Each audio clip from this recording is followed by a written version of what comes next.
Thank you, Kevin. Will people please take your seats? It's a little bit after 7 p.m. We need to start.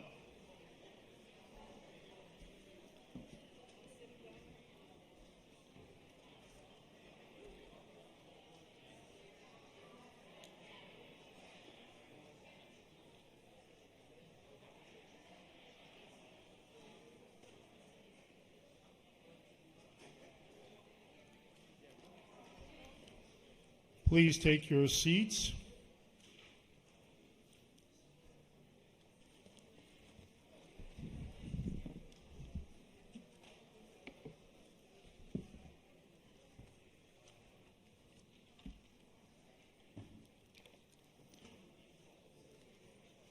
It's 7:03 p.m. and we always promise everybody that we'll start close to 7 p.m. as possible.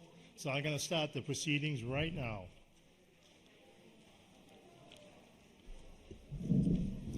I call to order the October 27th, 2025 special town meeting for the town of Stoughton. This meeting is now in session. The town meeting is being held in person at the Stoughton High School Auditorium at 232 Pearl Street, Stoughton. Can we have a little silence in the auditorium, please? Appreciate it. This meeting is also being broadcast live and live streamed through Stoughton Media Access Corporation and is also being recorded for future broadcasting. Please rise and stand if you're able and join me in pledging allegiance to our flag. I pledge allegiance to the flag of the United States of America and to the republic for which it stands, one nation, under God, indivisible, with liberty and justice for all. Thank you all very much. Please be seated.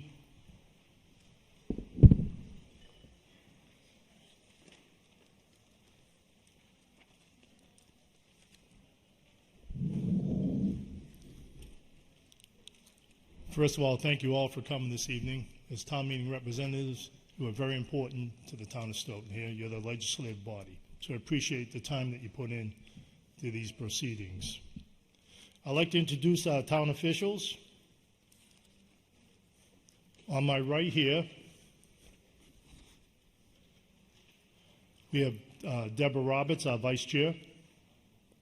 Select board member Lou Gito. We have our town manager, Tom Coulter. Assistant town manager, Mark Tisdale. Finance director, Elizabeth Zaleski. We have town council attorney, Brian Winner, from the firm of Mead, Tallerman, and Costa. On my left here, we have Susie Gross, the assistant town clerk. We have Reggie Medeiros Kowalski. I got that out there, town clerk. We have Michael Moore, clerk's office. And we have Carmel Drews, our deputy moderator, and also the precinct 5 chair. We have Becca Moxton, the assistant chair or vice chair of the finance committee. And we have Carolyn Campbell, chair of the finance committee. And also we have the school committee members. Chris Shannon. Is Chris in the auditorium? I saw her. I thought I saw her earlier. She might be outside there. Amanda Barboza, vice chair. See you around. All right. I'm just going to name off the school committee members. I'm not sure if they're here or not. Jillian DeStefano, Karen Powers, and Jennifer Sears. And we also have, everybody knows him, Dr. Joseph Bayetta, our superintendent of the Stoughton schools. And this evening, we have a very special guest, Congressman Stephen Lynch. I invite Congressman Lynch to the podium to greet everybody and to say a few words. Congressman?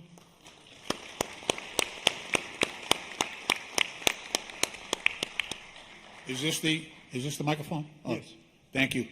Good evening, everyone. Great to be with you. Thank you for your participation in town meeting. It really is the bedrock of our democracy. Thank you to Bob Mullen, our moderator, for allowing me a very brief opportunity to address town meeting on some important matters. I do understand there are important matters on the warrant, so I'll be intentionally brief. As many of you know, we're in the 4th week of our government shutdown in Washington, D.C. I've been through a few of these in the past, but I have to admit that this one feels a lot different. In the past, during a government shutdown, Congress would have all hands on deck, would be meeting late in the evening, early morning, scrambling to come up with solutions to reopen the government. Unfortunately, this is not happening right now. And so I'm concerned that we have the potential for a much longer government shutdown at the federal level than we're used to in the past. That much said, and the reason for that is that even though I'm flying down every week, usually Tuesday, Wednesday, and Thursday to meet with my colleagues, my Republican colleagues, and I don't like to get political at town meeting, but the Republican speaker has not asked the Republican members to fly in and to have these meaningful discussions to come up with solutions to reopen the government. So that's not happening. But that much being said, I do want to just inform people in Stoughton that, number one, Social Security checks should go out as originally scheduled. And if there are any delays, you have to call my office immediately. I'm at 617-428-2000. That's 617-428-2000. And Nick Zafarakis, my district director, handles the Social Security end of things, so he's the person you need to talk to.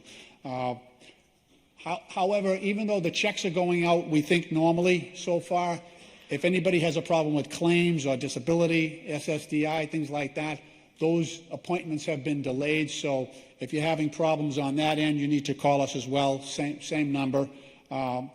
Secondly, passports, anybody traveling overseas, we get a lot of requests in our office for the passport office. They've had layoffs and furloughs at the passport office, so there's a backlog of cases there. Anybody who's planning on traveling, you might want to get your passport taken care of sooner rather than later, and we can help with that. We work with the passport office, and so we can help them. Veterans checks and benefits should go out as is normal. However, since January, we've had about 13,000 layoffs at the VA, and those are docs, nurses, therapists. They've even had layoffs at the Veterans Suicide Hotline. So there's been major problems there. Fortunately, in Stoughton, we have a great VSO, Veteran Service Officer Brian Turner, that works with our office. We do a lot of work with the 3 VA hospitals in our district, Brockton, West Roxbury, and Jamaica Plain. So anybody who's caring for a veteran or any veteran themselves that is concerned about their benefits or services, there's been a backlog because of those layoffs. So people are waiting, months now when they usually could get an appointment in a matter of a couple of weeks. But we can also work with the VA to expedite those cases as well. So we're happy to hear from you. And we do have 3 great VA hospitals. The number for the Brockton office, for those of you who deal with the Brockton office, is 508-586-5555. That's Kiana Adakwa, who runs my Brockton office. There's also a problem going on right now with SNAP benefits. SNAP is the Supplemental Nutrition Assistance Program. And there is money in Washington, D.C. to extend the SNAP benefits. But right now, the administration is refusing to do so. So we're in a little bit of a contest with them right now. We're hoping that they'll relinquish those funds and allow those programs to be continued. For the town of Stoughton, the most I think the greatest threat to us because of this shutdown is the implications for health care. And it doesn't matter whether you get your health care at Good Samaritan Hospital or at Mass General or Milton Hospital or South Shore Hospital. All of our hospitals, healthcare centers, and nursing homes rely on Medicaid for 30 to 40% of their funding. And right now, the deal on the table in Washington, D.C. calls for cutting $1 trillion out of Medicaid over the next 10 years. Now, the problem with that is that if that bill were to become law, if that plan remains in place, there's no question in my mind that we will lose some of our hospitals in this region. And, remember, we're still dealing with the impact of the Stewart Hospital bankruptcies that closed down a half dozen of our hospitals in this state. So we would really be in tough shape if there's not changes on that Medicare provision.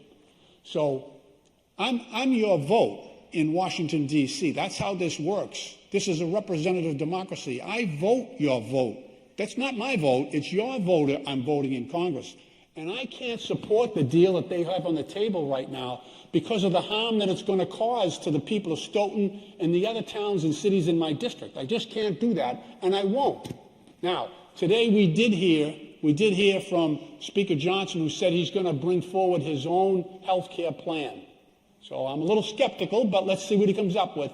But I'm just hoping that they get serious and they address some of the real threats to the people that I represent in the next proposal in Congress. We've got to sit down and work this out, and we're not doing that right now.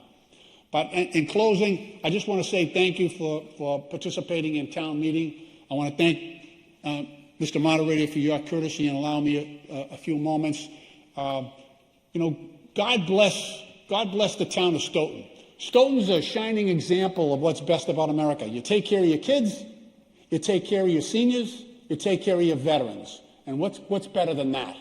And it's an honor for me to represent you every day in Washington, D.C. I have another town meeting in Milton, so I'm going to have to run out. But God bless you all, and thank you.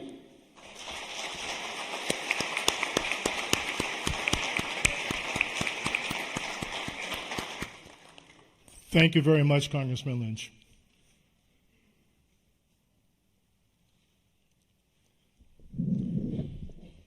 Okay, I now ask, I know this is October, but are there any town meeting reps that have not been sworn into office yet?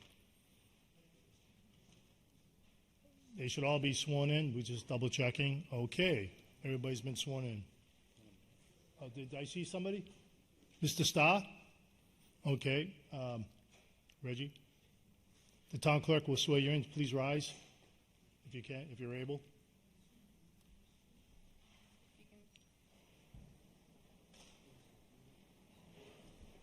If you can just raise your right hand and repeat after me where I say state your name, you'll insert your name.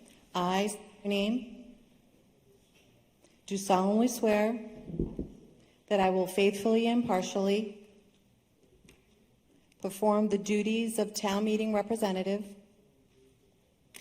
according to the terms of the town charter,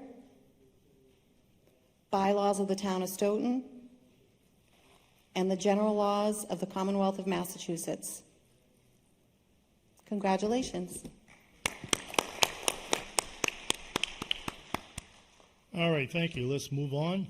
I do have a quick announcement. I was asked to just to make note on the other table out front, next to the moderator's table. There's some Stoughton 300th anniversary flyers out there. As you go or leave this evening, please pick them up. And they wanted me to let you know there's also a flyer regarding the banner, commemorative banner you can buy if you're interested. So look for those flyers when you leave this evening. All right, so we can determine if we can proceed this evening. We have to determine if we have a quorum to proceed with the special town meeting. So I'm going to call on precinct chairs as we go and ask you for the count. Has everybody checked in with their precinct chairs this evening? Got their clickers? We hope so, as we're going to proceed right now. Precinct 1, Juan Fox, 15 for Precinct 1. Precinct 2, George Stalinsky, 18 for Precinct 2. Precinct 3, Matthew Callis, 19 for Precinct 3. Precinct 4, Julie Gito, 18 for Precinct 4. Precinct 5, Carmel Drews, 14, thank you very much. 14 for Precinct 5. Bob Kirby, Precinct 6. 16, Precinct 6. Diane Dolan, Precinct 7. 15, Precinct 7. And David Sheehan, Precinct 8. 14, Precinct 8. 14 for Precinct 8. Okay, stand by for a tally from the town clerk's office.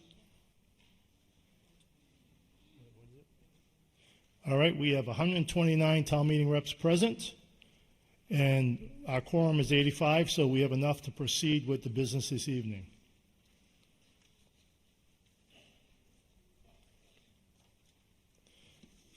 All right, as it's customary for us, the first order of business is we have to test our clickers.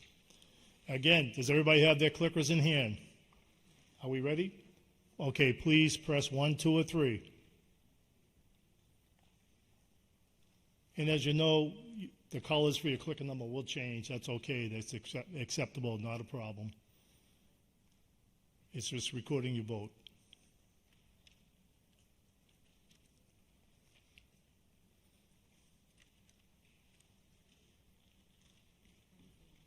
All right, 124. I'm assuming those 5 people didn't vote yet or didn't vote at the right time.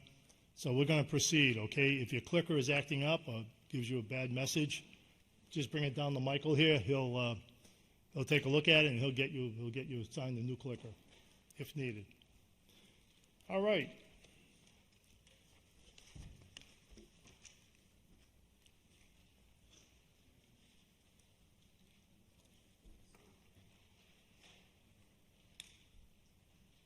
All right, let's just take a moment here.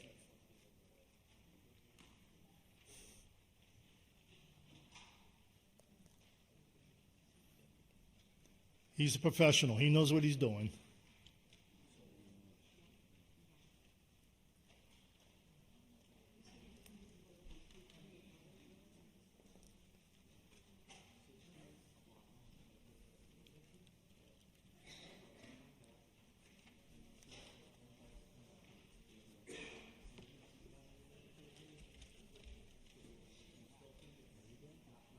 Just fix and click. So they just want to make sure everybody, since they came this evening, want to make sure that everybody has an opportunity to vote.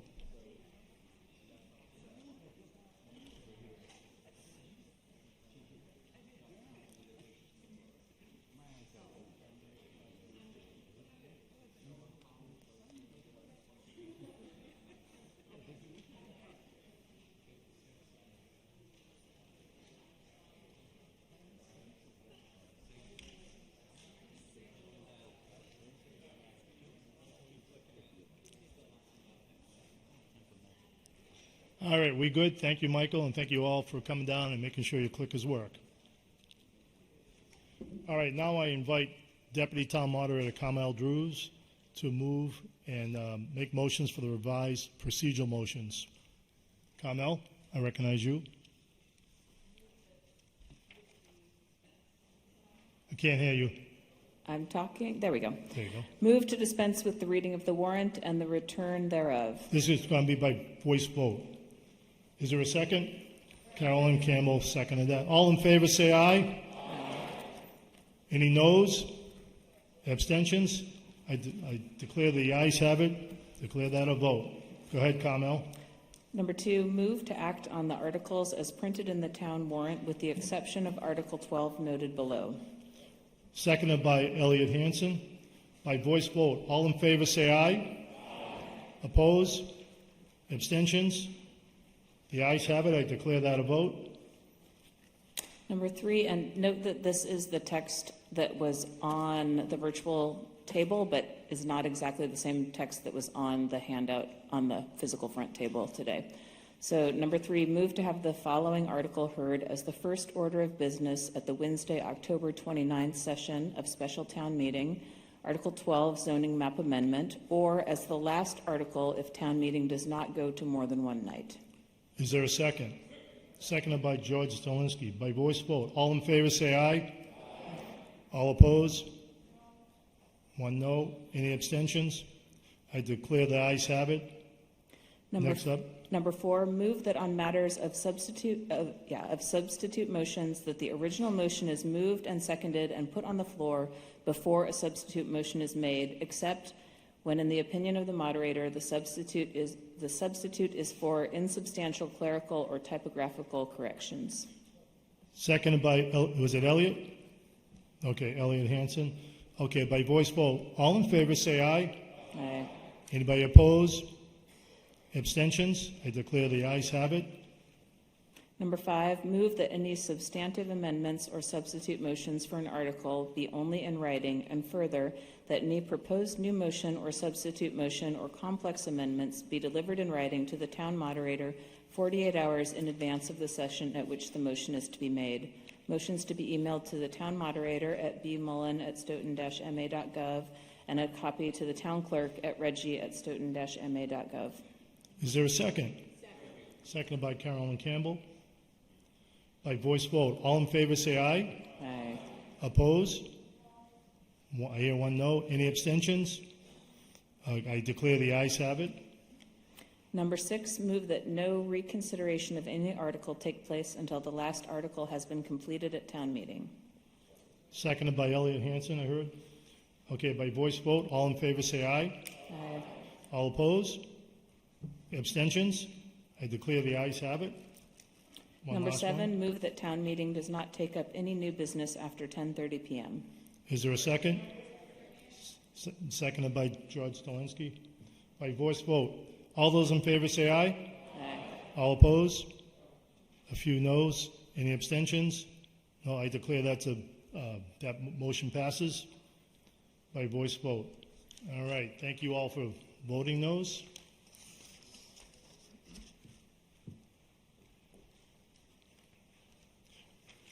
I'm just going to make a few quick points to review.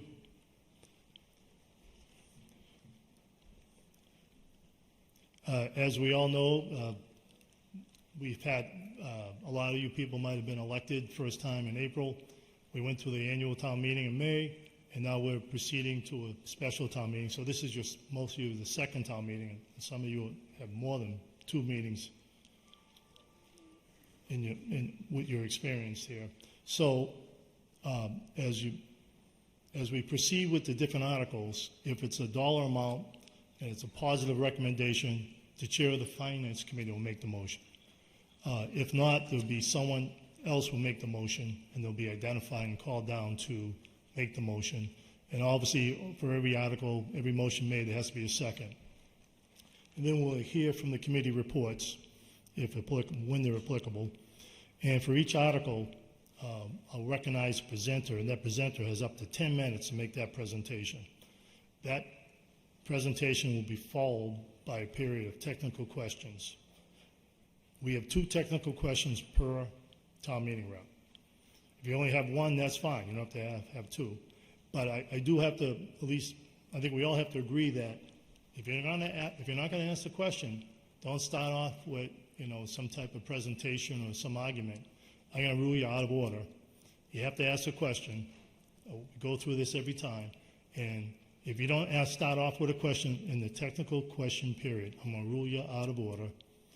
You're going to hear this. You're out of order, and you're going to lose your ability to ask any more technical questions on that article. You can come back up and you can do a pro-con debate, which will be up after the technical questions, but you're going to lose your opportunity to ask technical questions for that article. I think we all understand that. So pro and con debate after the technical questions, town meeting reps have up to 3 minutes for their pro and con debate. And then debate will end when there are no more speakers or a motion has been made to move the question. That means to cut off debate, and then we take a vote. You need a 2/3 majority to cut off debate. And then if needed, and only if needed, the presenter, if they decide they need a 2-minute wrap-up, we allow them to do that. All right, we're going to proceed now. I think everybody's clear on those. Okay, first article is Article 1. That appears on page 6 of your books. Please turn to page 6. And since this is a positive motion, I ask FinCom Chair Carolyn Campbell for the motion. I move that the town vote to authorize payment of unpaid bills of prior years in the amount of $16,389.10 to be paid from each of the current year budgets in the department as listed below. Thank you. Is there a second? Who seconded over here? Elliot? Seconded by Elliot Hansen. Okay, can I get the Finance Committee report, please? The Finance Committee voted to recommend approval of this article to town meeting by a vote of 14-0.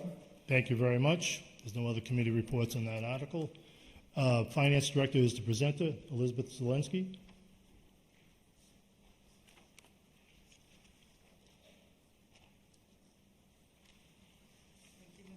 Moderator. Is it on? Yeah, it's on. Elizabeth Selesky, Finance Director. And what we are presenting tonight is a number of unpaid bills that stem from May of 2024 up to June of 2025. It's a standard operating procedure that we do each year.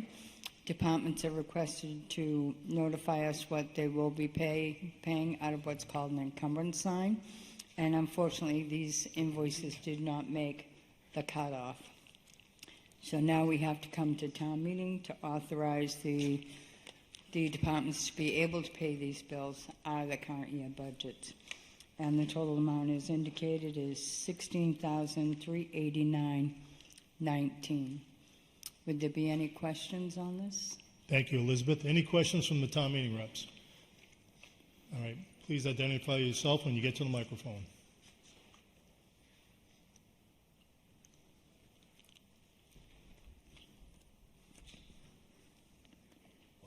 You might have to turn it on. One. Okay. Juan Fox, 624 Pleasant Street. Question I have is, why is this being presented now and not presented in the upcoming regular town meeting? What is so special about these bills? Yes, sir. The reason we're presenting these now, this is debt that was incurred by the town to the vendors. And because we have the invoices coming in later than the schedule that was requested, the vendors aren't due their payments. So we're trying to work to make sure the vendors get paid in a reasonable amount of time. Some of these are Federal Express, some of these are energy invoices, and a lot of times these types of invoices, they'll go via internet and be emailed in, and sometimes they get lost in the shuffle. But it is standard that we do this each year to ensure that our vendors get paid in a timely process. Is there a possibility that sometime in the future money would be set aside so these kind of bills would be paid over the year and not have to come to a special town meeting? The law requires that anything that's not been paid, it becomes an unpaid bill, and we have to come to town meeting to have them paid. Whether or not we're paying them from a funding source other than the current year budget, it is what the law requires. Okay, thank you, Mr. Fox. Anybody else from town meeting reps? Any other questions? Seeing none. Pro and con debate? Anybody from pro and con debate? Seeing none. This is because it's a special town meeting to pay the bills. It's a 9/10 vote required. All right. So are we ready? We need 9/10. Press 1, 2, or 3. Vote now, please. Who wants to volunteer to do the math?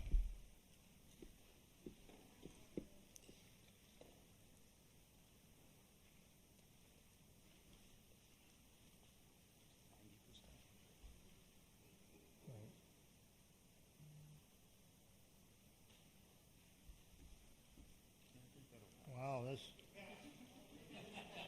I'll take this one on. Motion passes 125 to 0. Thank you all for voting. Let's move on. Towards the bottom of page 7, Article 2, adopt Chapter 200A, Section 9A. I have Select Chair, Vice Chair Deborah Roberts to make the motion. I move that the town vote to accept the provisions of Chapter 200A, Section 9A, which provides an alternative procedure for disposing of abandoned funds held in the custody of the town. All right, is there a second? Seconded by Eric Coleman.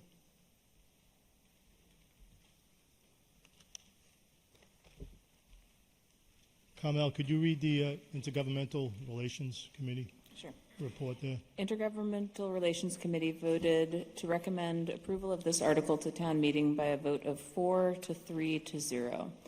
Comment, the committee is assuming that the treasurer will provide additional information and guidelines to explain this law in a similar fashion to the Massachusetts Abandoned Property Law and Guidelines. Thank you very much. Okay, for presenting, I have Finance Director Elizabeth Zaleski and Treasurer Paula Newt. Thank you, Mr. Moderator, members of the audience. Adopting Chapter 200A, Section 9A, it's related to abandoned properties and what it's commonly called for what we do as tailings.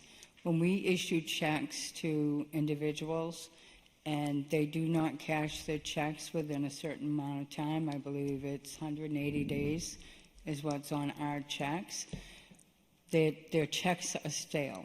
We notify them that they have checks outstanding, and they can write to us and get that check voided and reissued to them.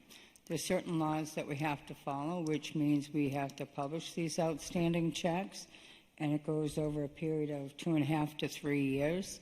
And if people do not claim those checks, the money will resort back to the general fund as a source of revenue. And sometimes it's not a lot of money, and sometimes it's a lot of money. And we're in the process of cleaning up a lot of the books to make sure that we have the tailings accurate going forward.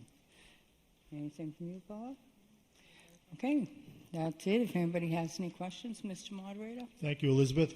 Any town meeting reps have any questions? Seeing none, anybody have any pro and con statements to make? Seeing none, what's the quorum? Just a simple majority. Are we ready to vote? Please, clickers in hand, please vote now. 1, 2, or 3? Simple majority.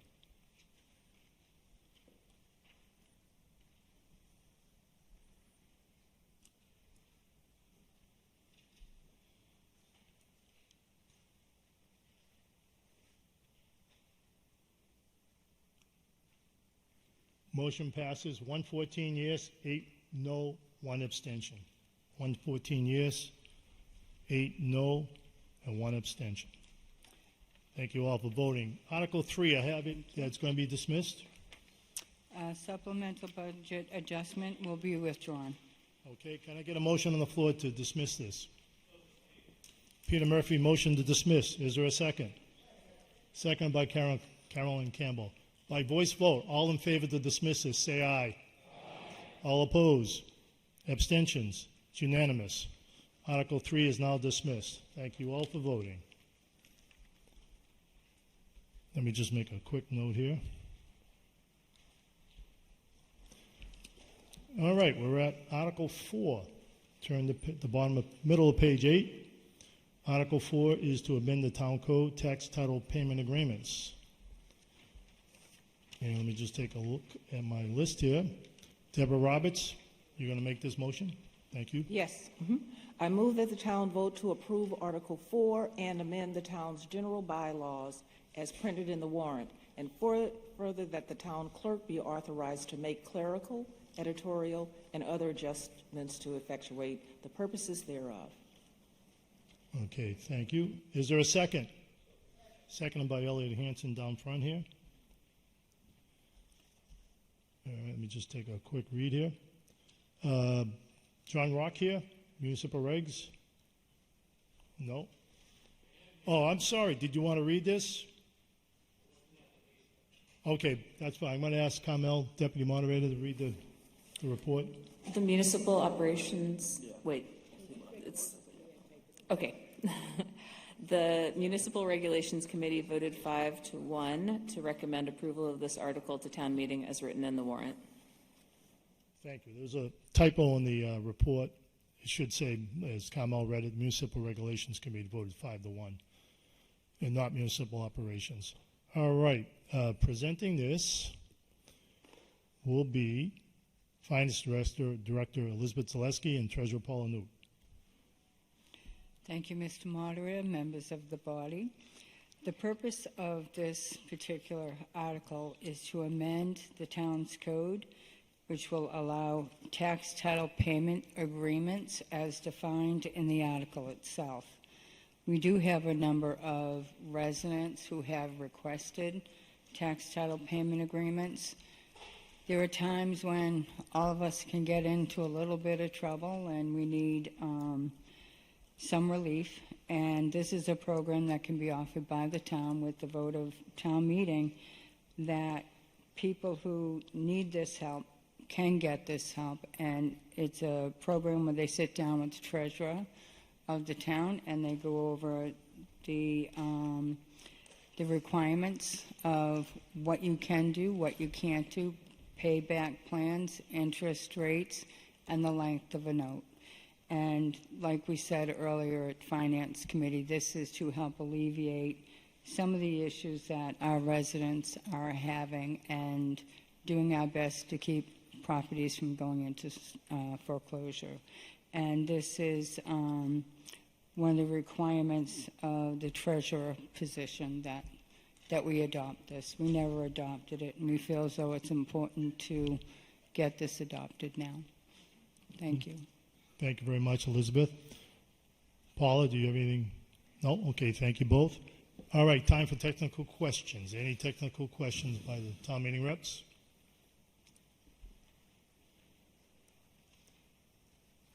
I see Eric and Stephen. Who would like to go first? Mr. Coleman.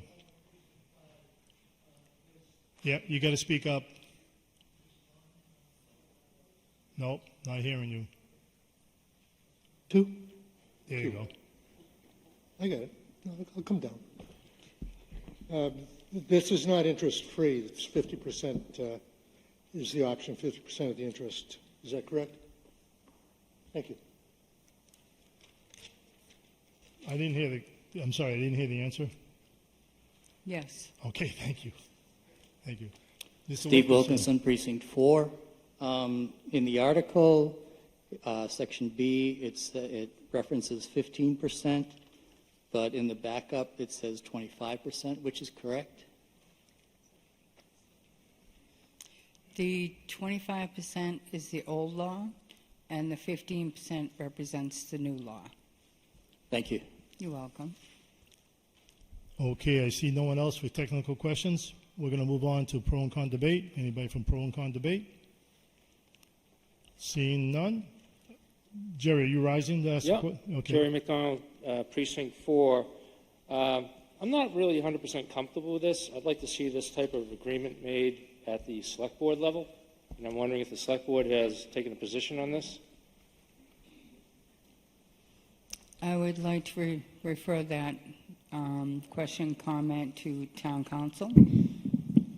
Mr. Town Council. I have everybody's attention. Mr. Moderator, through you to the meeting, I understand the gentleman's question is whether or not this program could be administered through the Board of Selectmen.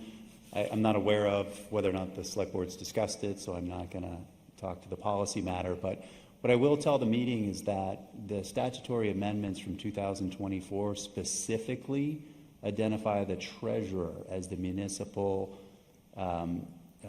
official with the authority to administer this program and no other municipal body or official. And so this bylaw is drafted to mirror the state guidance and the Attorney General's guidance to be consistent with the statute. And that's why it identifies the treasurer, because the statute requires that it be the treasurer. So thank you, Mr. Moderator. Thank you very much, Brian Winter. Anybody else for, please identify yourself. Okay, there we go. There we go, John Linehan, Precinct 1. Just wondering, is there a mechanism in place by which these deals are reported to the select board, town meeting, or anything else, so that they don't just happen in the dark of night? It does not need to be by law. However, the purpose of informing the select board would be the right thing to do.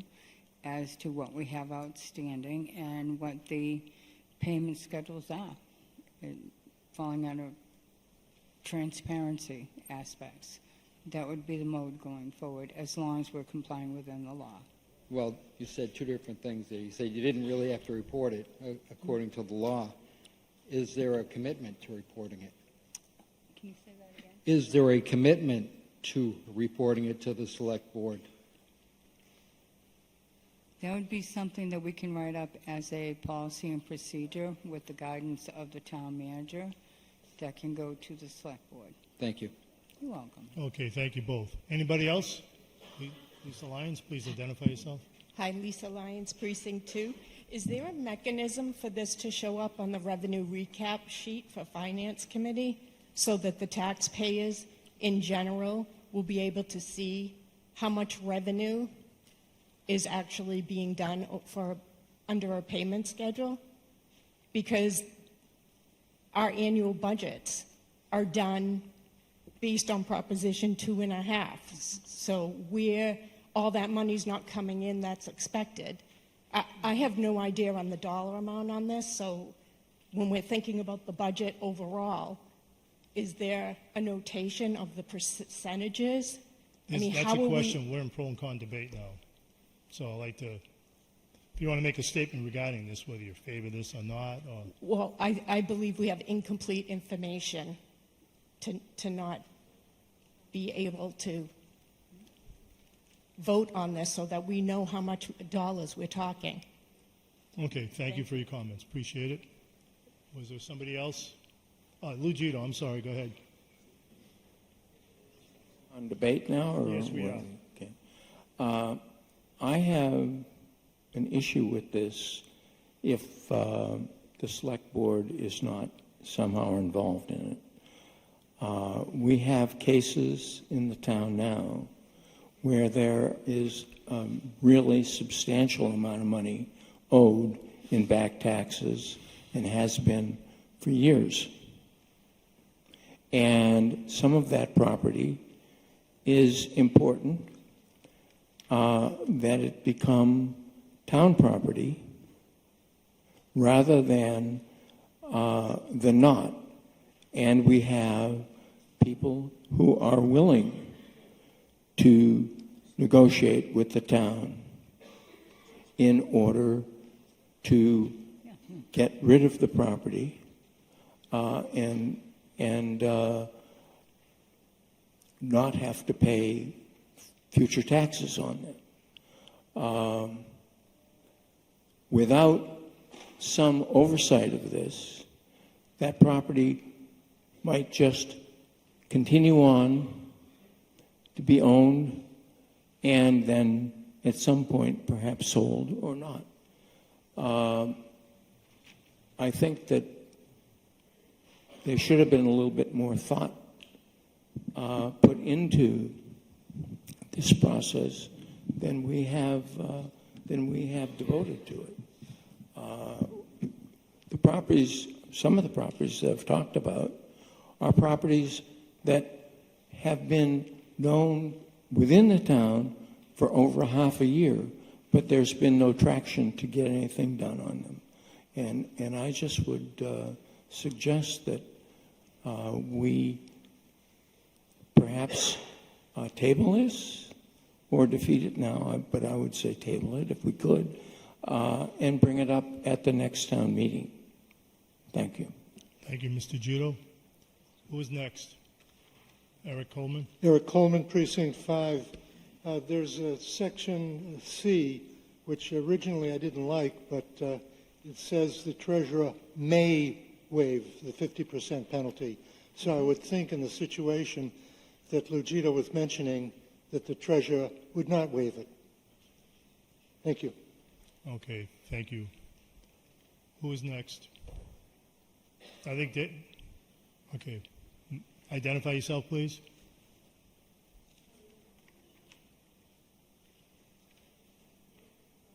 Nope, still not working.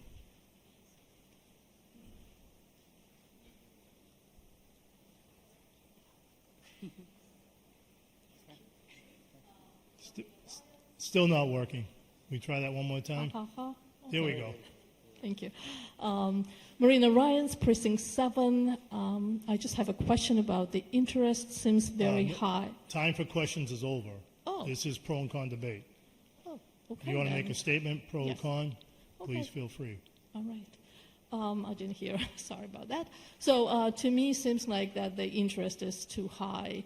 So I believe we need to have a range at least to let's say, seniors, so people who are having a hard time or hardship, to give them a little lower interest and at least be a little flexible and, have a range of interest between 5 and 12 or 10 or even lesser than that. So to me, I think this program just makes it difficult for people to pay the outstanding balance. Thank you.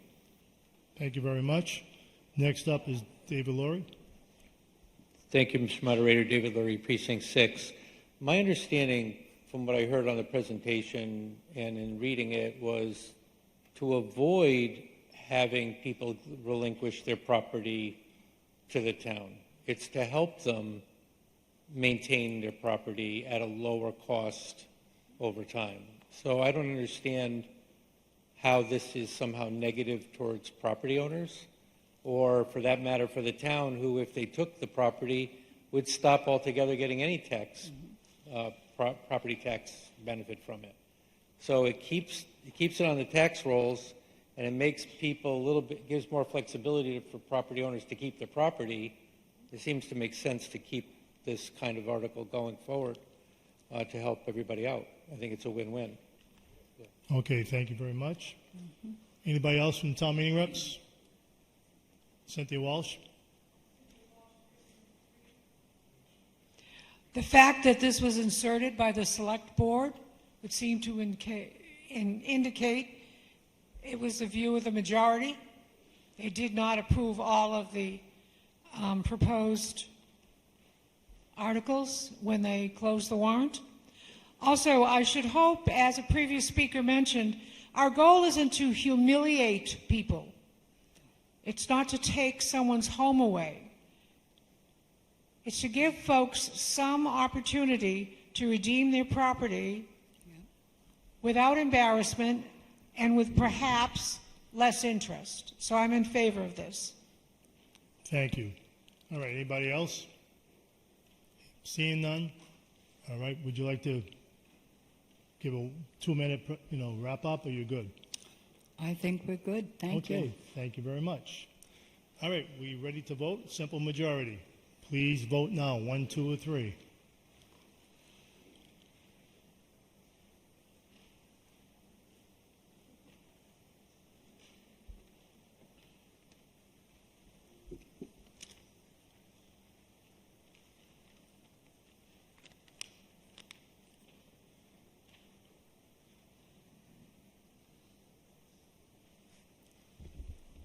All right, Article 4 passes. 103 yes, 22 no, 3 abstentions. I declare that a vote.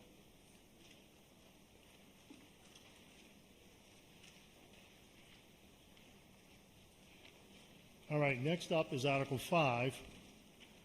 And that appears on page 9, Collective Bargaining Article, Stoughton PWD, ASME, AFSCME 362. Now, this is one of the motions that I believe is amended or substituted. So what we do, part of our process is we put the original on the screen first, and then somebody will make a motion.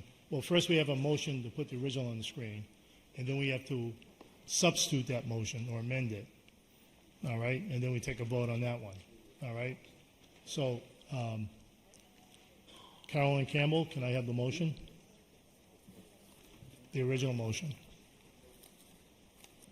That the town vote to implement the terms of the collective bargaining agreement by and between the town of Stoughton and the Stoughton PWD AFSCME 362 union for 3 years, with the funds needed for the first year to be funded through the FY26 operating budget. All right, thank you. I heard a second. Eric Coleman seconded that. Okay, on this particular motion, can I get the Finance Committee report, please? The Finance Committee did not vote on this particular motion. Its recommendation is on the substitute motion. Okay, thank you. May I make the substitute motion now? 1 minute, please. This motion, the original motion is seconded. Okay, since the original, I'm just conferring with town council, since the original motion was seconded, you can make an amendment now. So I recognize you for the amendment. Thank you. I'd like to amend the original motion as followed and as written in the substitute motion that was placed on the virtual table and on the table outside. And the motion is, that I'm amending, is to replace whatever was in the book with the following. That the town vote to implement the terms of the collective bargaining agreement by and between the town of Stoughton and the Stoughton PWD AFSCME 362 union for 3 years, with the funds needed for the first year to be funded through the FY26 general operating budget and through the respective sewer and water enterprise funds as stated below. So the first is to transfer $55,985.76 from the Human Resources lines 0115201-519050 to line 0165001-511080 in the amount of $9,938.88 to the Parks. Second is to Department 0143301-511080 in the amount of $25,410.96 to the Sanitation Department and then $20,545.95 to the Highway line. And in addition, to allocate funding within the Sewer Enterprise Fund the amount of $10,460.88 to the proper payroll accounts within said enterprise funds to fund the first year of the collective bargaining agreement, and to allocate funding within the Water Enterprise Fund the amount of $23,803.20 to the proper payroll accounts within said enterprise fund to fund the first year of the collective bargaining agreement. Second by Elliot Hansen down front here. Okay, Carolyn, I think there's a Finance Committee report on this. Can you read that? The Finance Committee voted 11-1 to 2 to recommend this article to town meeting. Thank you, Carolyn. And for the presentation. Oh, yeah. Go ahead, please rise and identify yourself and state your point of order. Arnie Feinberg, Precinct 6. If you look at the second line down, it says $9,938,088. Could you take that comma away and put a period in there? Yes, well, it's a typo. And, But we're voting on that. No, I Am understand. correct? Well noted. Thank you, Ani. Appreciate it. Sometimes typos do occur. We'll take care of that. Everybody understand that's a typo? I think you read that, yes. Yes, I read it correctly. Thank you, Carolyn. All right. Thanks, Arnie. Right. Yeah. I'm just referring with town council here. We're going to take care of the amendment first. So we're going to vote the amendment. All right. Right. Then we go back into it. So the process is we got to make sure this is the amended motion, main motion as amended. I think that's how we say it. Yeah, we're going to vote the amendment. Okay. Can we set up the clickers? We need to vote before we do a presentation. Did I get a second on that? Yeah, Elliot Hansen down front. No, he did. Well, I heard him. I think I announced that. Okay, we all clear? We're going to vote the amendment, which is on the screen. And okay, we ready? Please vote 1, 2, or 3 for the amendment. Simple majority. All right, hang on, everybody. Okay, we got a little interference there.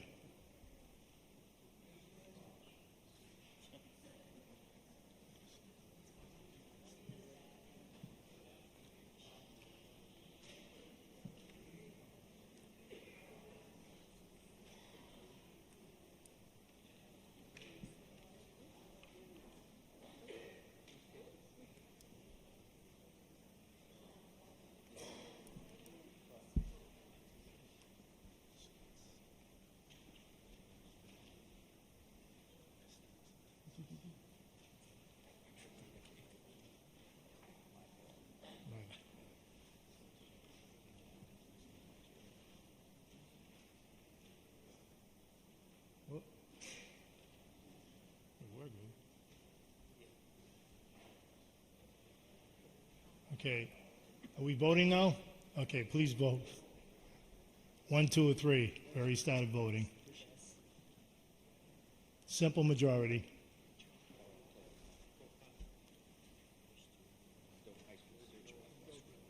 Okay. FinCom, okay.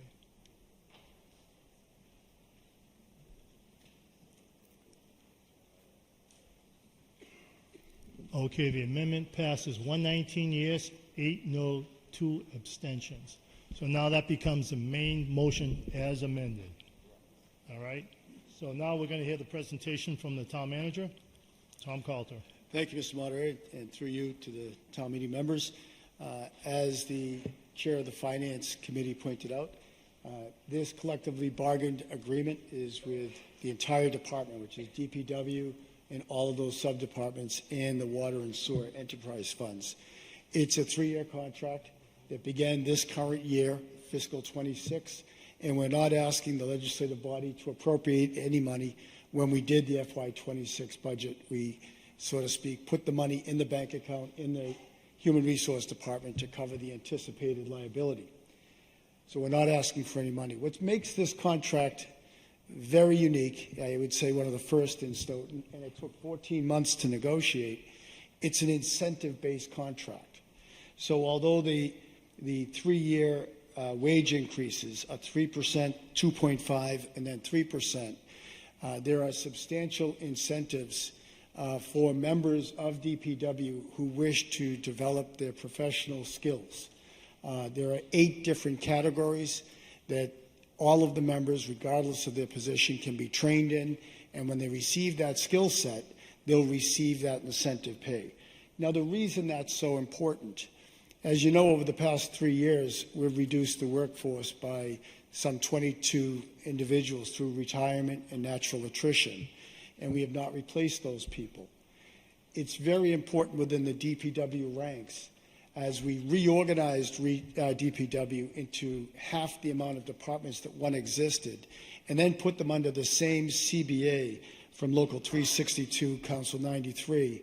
Now we can mix and match people to do multiple jobs. So as, by way of example, a person in forestry gets their Class 1 water treatment license or Class 2 water treatment license, and we have an issue with a water distribution problem or a water treatment problem, we can use those people more efficiently. So it's a major breakthrough in any union organization to cross-train the entire staff to provide all of the services we provide and provide the appropriate incentives to do that. And so I'm very pleased. I want to congratulate the union for working so closely with us, and Keith and Paul for working so hard at the bargaining table, and especially for Dee, who's going to address the numbers right now. She has been the constant in all of these negotiations and the glue that keeps it all together. So through you, Mr. Moderator, may Dee say a word. Thank you very much, Tom Coulter. Deanna Chasko, HR. So this sheet should be in the back of, it was out separate on the table, and it's also in the back of the memorandum of agreement. And this gives the breakdown for the departments that the money needs to be moved within this current fiscal year, which the estimated total cost is $90,000 between the water, sewer, and all of the DPW departments. And then fiscal 27, you'll see it goes up to 102, and then fiscal 28 is 124, and that allows for, that's the 3rd year of the contract when a lot of these changes happen, and the stipends become available, stipend amounts become available for people that get different certifications. So there is an additional $10,000 included in that 124 to make up for those things. That's not all COLA money. Is that all? That's it. Thank you both very much. All right, time for technical questions. Any technical questions? John Anzavino? Please rise, identify yourself, and ask your question.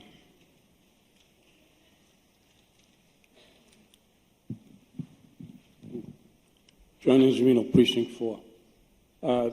Just a quick question on, in the contract, I guess it's Section 2, Article 2, Section 2. They're changing the CDL requirements. as opposed to everybody having to have one, to all new hires whose positions require that they have a CDL. So my question is, if you're doing all this cross-training, is it possible that any employee may have to perform a duty that would require a CDL? And if so, why was it changed from any new hire would have to have the CDL? Sure. That's my question. Mr. Moderator. Yes, go right ahead, sir. John, I appreciate that question. I really do. For whatever reason, for the longest time, every laborer who applied for a laborer's position was required to get a CDL at a cost of about $9,000 a person, even though they never had any desire to ever drive a truck requiring a CDL. So now in this third-year incentive program, those that actually have a CDL and drive a truck receive that additional compensation. No longer will we be hiring people requiring a CDL because not everybody wishes to drive a truck. So that is, no one's being required to do other things in their department. It just provides for more learning opportunity, more career advancement, and more job security. But not a lot of people, I'm one of them, that never want to drive a big truck. That was the reason we did it. All right, thank you for your... Thank you, John. Okay, thank you both. Noah, please identify yourself. Hi, Noah Beta Haron, Precinct 6. I have a question about Article 4, Section 2, which is on near the top of page 3 of the agreement. You're talking Article 4. We're on Article 5. Yeah, no, I'm sorry. Okay. This is of the Wait a minute. the contract agreement. Oh, my apologies. Go ahead. No problem. So the end of Article 4, Section 2 reads, employees will be permitted to cash in accrued compensatory time twice per fiscal year, payable in the last payroll in June and the last payroll in December. Notice must be given by May 1st in order to receive payment in the last payroll in June or December. That wording implies, to me at least, that even if you want to cash out in December, you still need to provide notice by May 1st. Is that correct?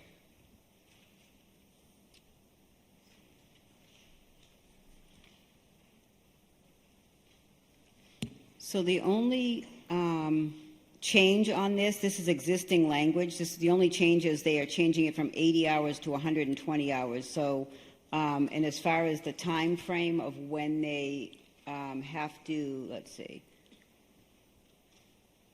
I don't believe that's new. They have to, they're able to cash it out twice a year. But I think, and I might need to have Mr. Jaffoon correct me if I'm wrong, but I believe they're only allowed to get to a certain amount and then they can cash it in. You can't build up 160 hours at once. You can only build up 80 and then you can cash it in and then you can build another 80. And in this case, it will be 120. It's now being increased to 120.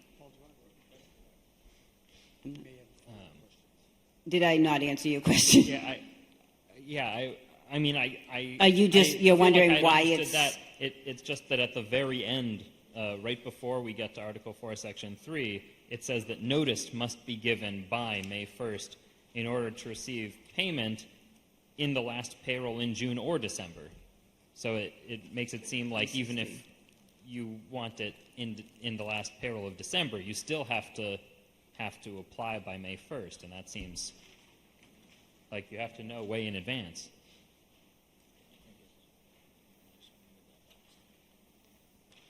Omitted. Notice must be given by...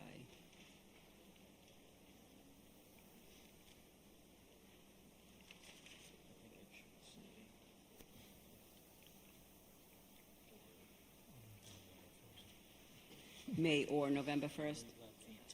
Okay. Mr. Jaffoon believes it should be May or November, so it would be one or the other. And we'll check on that, too. I know that wasn't... I don't believe that was changed. I think the only thing that was done in this was updating the number of hours, but we'll check on that. Okay, thank you Thank very you. much. Thank you for pointing it out. Okay, thank you. Anybody else for technical questions? Seeing none. Okay, pro and con debate. Did someone say something? Oh, pro and con. Go ahead, John. John Azzavino, Precinct 4. I just want to make clear what I just heard, because what the previous speaker mentioned is in bold, so it is a change. And as I've been told, if it isn't written, it doesn't matter what you say. It has to be written. So are we being told that what we were given as the contract is not correct and it needs to be amended to include that second piece? Because December was obviously added. They just didn't add the November date. It used to be May. You had to do it in May for the payroll in June. So are they supposed to be adding November to get the pay in December? Because it's not written. So we've been told by council, if it's not written, it's not there. Okay, you asking a question? Yes, I'm asking that question. Well, Did I hear right that they might have to change this? Okay, it's beyond the question period, but I'm going to allow that just for clarification for the town meeting reps. So if it's something in a case here that it should say May and November, then we will do a side letter of agreement with the union. It will just be done between the select board and the union. It doesn't affect funding, and we can do that with not a problem. So if it's just one word that's missing, it should say May and November, then that's what we can do to fix it. We Okay. can't just fix it without the agreement, but we can do it with a side letter. Exactly. So you're going to do a memorandum of understanding or something, an additional one? Just a For minor clarity. point, this is a memorandum of understanding. Right. And it says in the rules of negotiation, should there be minor changes after the body votes on it, both sides agree to make that change. So we appreciate you bringing that up. It's important. Okay, And we thank will you. make the change. Okay, thank you very much for clarification. All right, any more pro and con debate? Seeing none, did you want to do a quick presentation, a summary? Interested in doing a summary, anybody? Seeing none? Okay. Well, did you want to do a summary, quick summary? I think we're good, Mr. Moderator. Okay, thank you very much, Mr. Coulter. All right, this is simple majority. We ready to vote? Please vote 1, 2, or 3. This is on the main motion as amended.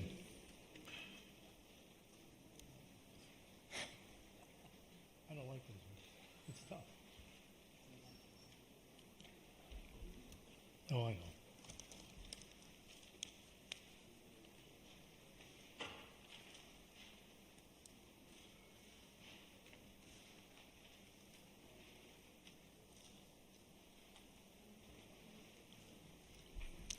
All right, the main motion as amended for Article 5 passes. 113 yes, 9 no, 1 abstention. I declare that a vote. And let's move on to Article 6.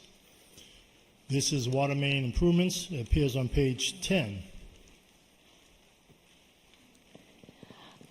I move that the town vote to appropriate $2,225,000 to undertake maintenance, extraordinary maintenance, improvements, repairs, upgrades, modifications, and the like to town-owned water mains, including but not limited to the replacement of existing water mains, new valves, fire hydrants, customer water services as applicable, professional engineering, architectural services, design, site preparation and demolition, installation, and all other incidental and related costs, and to authorize the treasurer with the approval of the select board to borrow $2,225,000 pursuant to Chapter 44 of the general laws or any other enabling authority, and that this project shall be exempt from the sunset bylaw. Thank you. Seconded by Elliot Hanson down front here. All right, can I get the Finance Committee report, please, Carolyn? The Finance Committee voted to recommend approval of this article to town meeting by a vote of 14-0. Thank you. Municipal Operations, Cynthia? Cynthia Walsh, Precinct 3. The Municipal Operations Committee voted to recommend approval of Article 6 to town meeting as written in the warrant. The vote was 9-0. Thank you very much, Cynthia. All right, next up here is Keith. Can you identify yourself to the body here, please? Hey, Keith Nastasia, Water and Sewer Superintendent. This request is for funding for water main replacement for continued infrastructure improvement to the town's water main distribution network. We have numerous areas throughout the town, 151 plus miles of water mains to update the old infrastructure. You people have continued with this program, and I just want to keep this ball rolling. And this is also with the roads improvement program that Mr. Jaffoon has underway. To keep ahead of the roads, replace the mains, rehab the sewer, and then Paul comes in and replaces the roads. So it's just to keep in pace with his schedule as well. Okay, thank you very much, Keith. All right, time for technical questions. Any technical questions? Mr. Murphy rises. Please identify yourself to the body, sir. Peter Murphy, Precinct 2. You're coming before us in the fall. Now, does this mean, or should we anticipate you not coming for requesting more money in the springtime? At this time, yes. Okay, and I'm kind of stretching here a bit, but Article 7, does that fall into the same type of approach? You know, in other words, you're going to be doing the roads, Article 7. I realize I'm stepping over here a bit. You are stepping over the bounds here. Okay. So we're still on Article 6. So let's just stay. You can come back on Article 7. I'm trying to save myself a get up in 2 minutes. Thank you, Mr. Murphy. Next up, Mr. Lenihan. John Lenihan, Precinct 1. Weren't we able to get interest-free loans from MWRA or something to cover this stuff?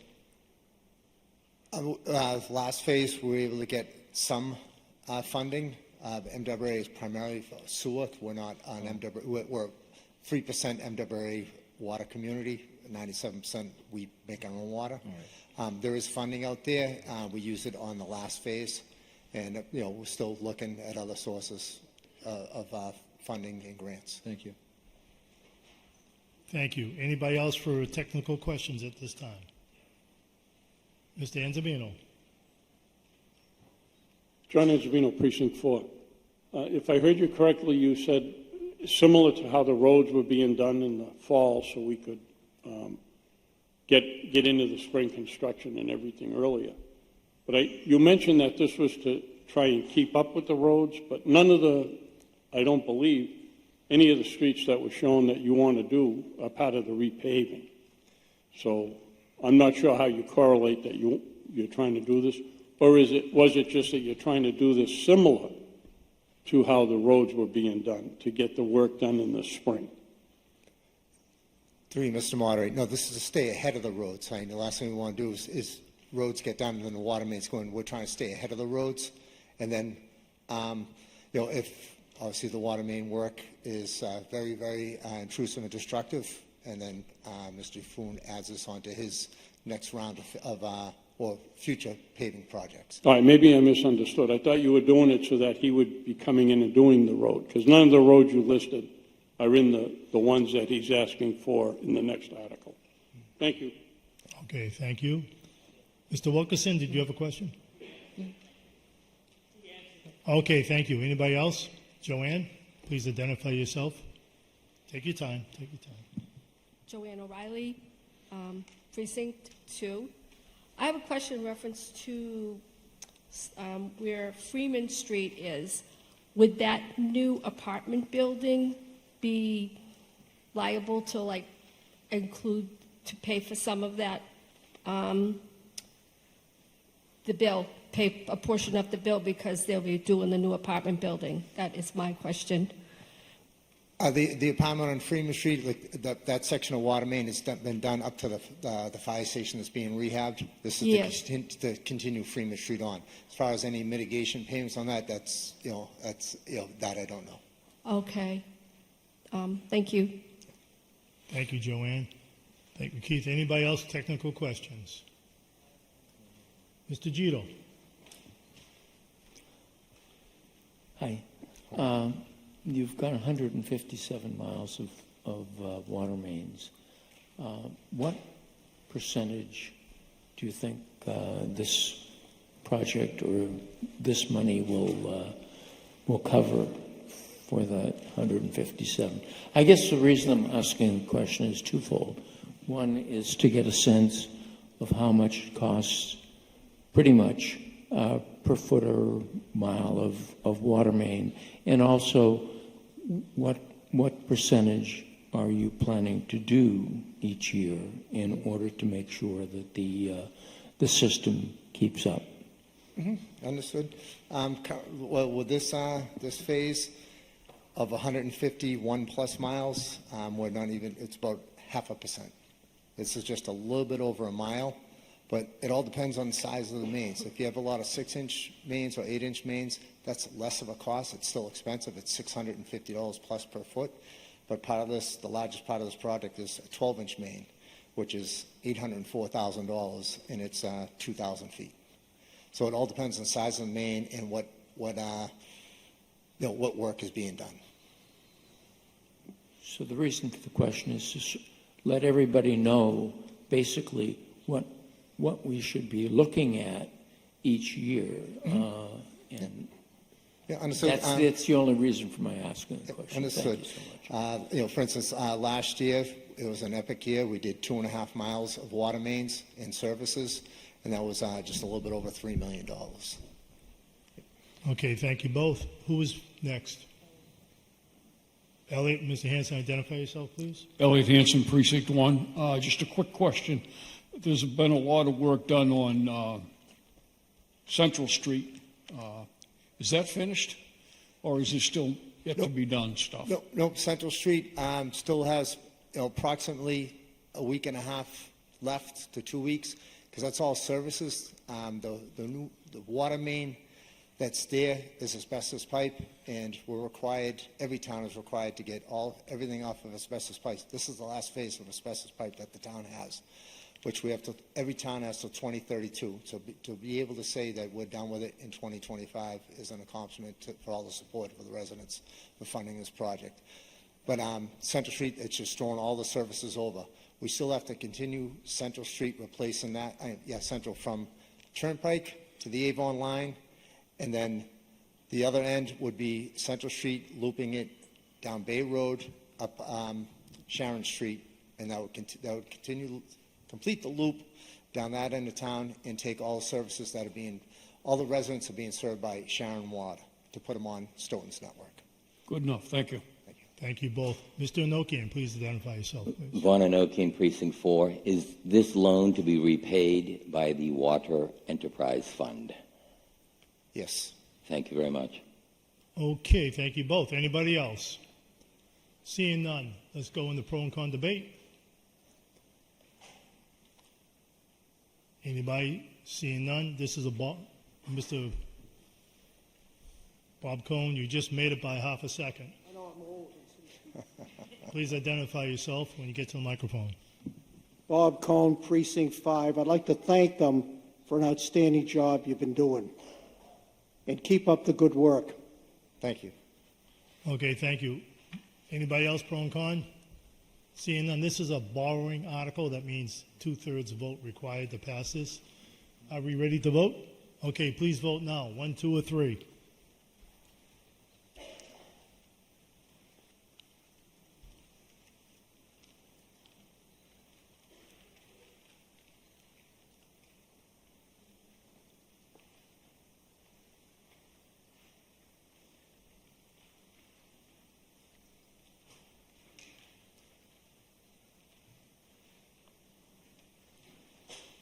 Okay, motion passes by a clear 2/3, 126 yes, 2 no, 0 abstentions. I declare that a vote for Article 6.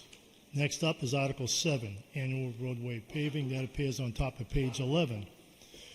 And that is Carolyn Campbell for the motion, please. I move that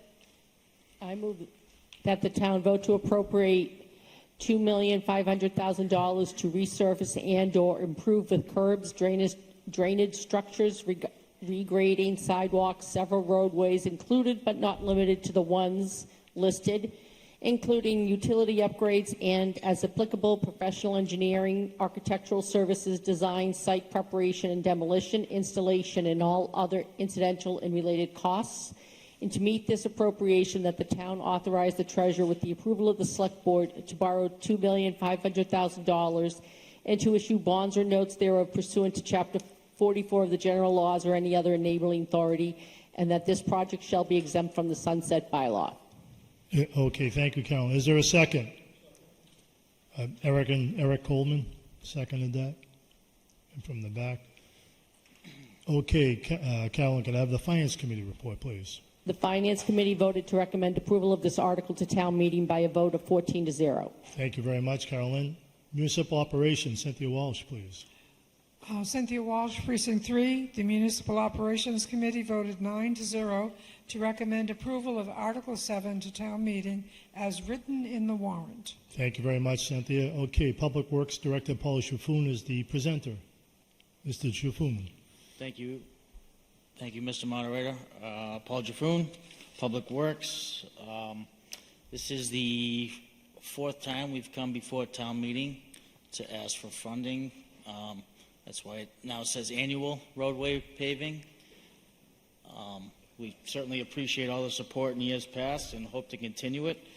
If you see on the chart in your books, the roads in question are labeled in 4 separate areas. I just have a couple bullet points to point out about those areas.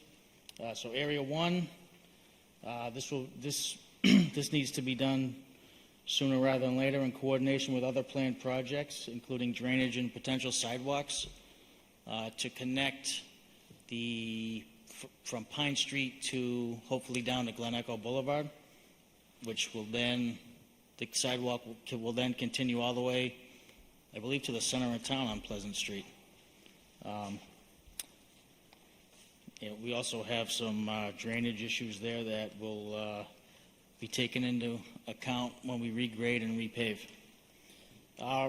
Area 2, the gas company has nearly completed all of their gas main and service work in there. There's one street left to do. I believe we've done some other utility work there in recent years, so after this gas work would be done and the streets have been torn up nicely, now's the time after the winter to redo all the streets in that neighborhood for the next 25, 30 years. Area 3, we have many town projects that have gone on with this area, including gas main work and the new Halloran Court, street hockey, basketball, outdoor area. We're going to add a sidewalk to this area too. We're going to repave and restripe after more gas work is done this fall. In the last section, Area 4, these are 4 pretty bad roads that will really complete the worst roads in that section of town. And that's it in a nutshell. Thank you, Paul. Appreciate your presentation. All right, at this point in time, technical questions. Anybody for technical questions? Mr. Murphy, please state your name and your technical question. Peter Murphy, Precinct 2. Last year, I forget what the amount was that we appropriated for doing this work. How much of that money is left over? I believe $600. $600, okay. I think. So you're going to continue this as in a previous article, as far as this will be a fall asking for money to continue. Okay. By the way, out of turn, very good use of the sunset clause. Thank you. Thank you, Mr. Murphy. Anybody else for technical questions? Diane Dolan? Diane Dolan, Precinct 7. I'm glad to see that a lot of streets in my neighborhood are going to be paved. Can you tell me when this will start and how much notification will the people get that live on these streets? Sure, thank you. The work will start, I say, in the spring of 26, but the spring could be June, maybe as early as the middle of April, but based on the paver schedule, could be later than that.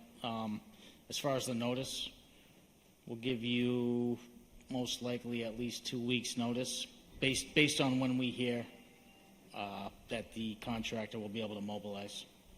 Okay, I'm sorry, did ask two questions. Are you planning mostly summer work for this area? I didn't hear that question. Mostly summer work? Yeah, While the late kids- spring. While the late- kids are out of school, the kids are always on the street, so, Yeah, that's the hope. okay, thank you. Okay, thank you both. Anybody else?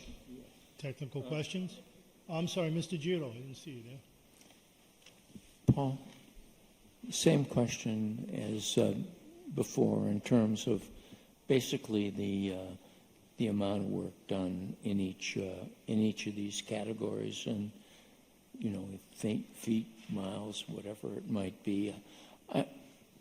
I think this is a great opportunity to do a couple things. One, sort of educate people as to what they're expected to get for costs each year. And I think that you have more than a one-year plan, which is probably on your website. But if you know what that distance is and what that basically represents in the town, that would be helpful. And the second thing, I think you have mentioned before that you need the money to be able to do the work in the springtime through fall. And this is the time to put your budget forward for this project, for these projects, and also for the water projects. Yes. And you don't do that in the springtime because that breaks the thing up. So thank you very much for the work that you've done. And if you have any other information, let me know. Thank you. Thank you. Thank you, Mr. Giro. All right, anybody else with technical questions?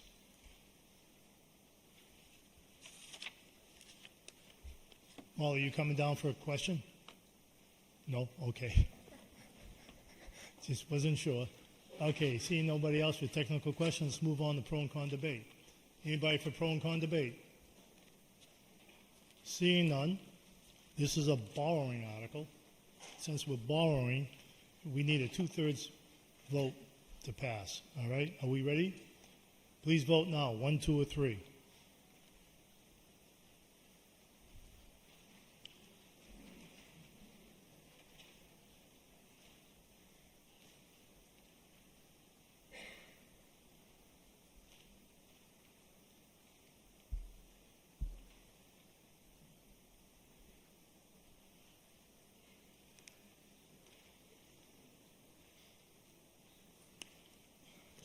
All right, Article 7 passes by a clear majority, 122 yes, 4 no, 0 abstentions. Clear 2/3 majority. Thank you, Mr. Attorney. Appreciate the clarification.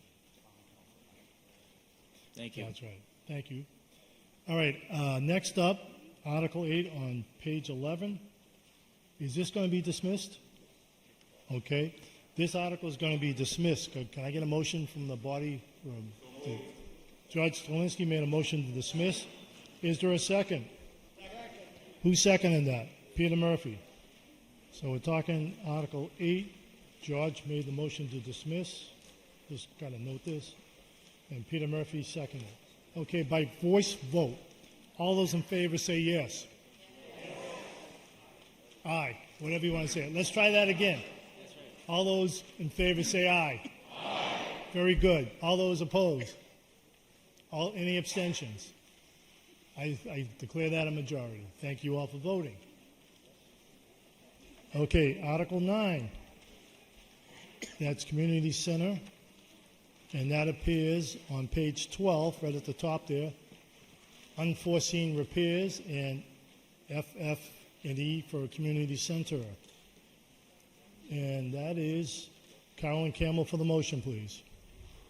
I move that the town vote to appropriate and transfer from the Building Stabilization Fund the amount of $350,000 to pay for repairs, including the purchase of furniture, fixtures, and equipment, FF&E, clock tower renovations, and similar related repairs, and for professional engineering, architectural services, design, site preparation, and demolition, installation, and all other incidental and related costs for the community center located at 45 Wyman Street. Seconded by Elliot Hanson. Thank you both. Can I get the Finance Committee report, Carolyn? The Finance Committee voted to recommend approval of this article to town meeting by a vote of 12-1. Thank you. Municipal Operations, Cynthia Walsh. Cynthia Walsh, Precinct 3. The Municipal Operations Committee voted 8 yes, 0 no, and 1 abstention to recommend approval of Article 9 to town meeting as written in the warrant. Thank you very much, Cynthia. The presentation is going to be made by Public Works Director Paul Jaffoun. Do I have that right? Yep. Go ahead, Paul. Thank you, Mr. Moderator. Excuse me. So I'm going to be a little out of character. I'm going to be a little long-winded here. I think only because of how important this is. You have 10 minutes, so okay, thank you. take it all. So I jotted down a few bullet points that we'd really like to drive some things home so the body understands why we need to come here and ask for $350,000. Aside from that list that you have in your town meeting book, which we hope to get all of those things done with this funding. I say hope because we've recently gotten some updated pricing on some things that isn't that favorable to just the $350,000, but we're going to do the best we can with what we got. But just to tell the body what we're up against here, like I said, I'll make a few key points. All right, so number one, the original construction documents called for upgrades to electrical, fire alarm, and plumbing systems. We didn't need to upgrade them, we needed to replace them. Number two, 2 ADA bathrooms originally designed with 2 toilets, 1 in each, were in the design documents. Because of the use of the space and how it evolved over time, we really needed to add a women's room, a men's room, separate them, and separate a completely separate ADA restroom. So we now have 3 restrooms. Originally 2 toilets, we have 5 toilets now. Number 3, structural issues that weren't seen in the basement till we began working down there and removed some paneling and stuff, came to light. And there wasn't if we should fix these, it's we have to do this right now. So change orders started to pile up, not that rapidly, but costly nonetheless.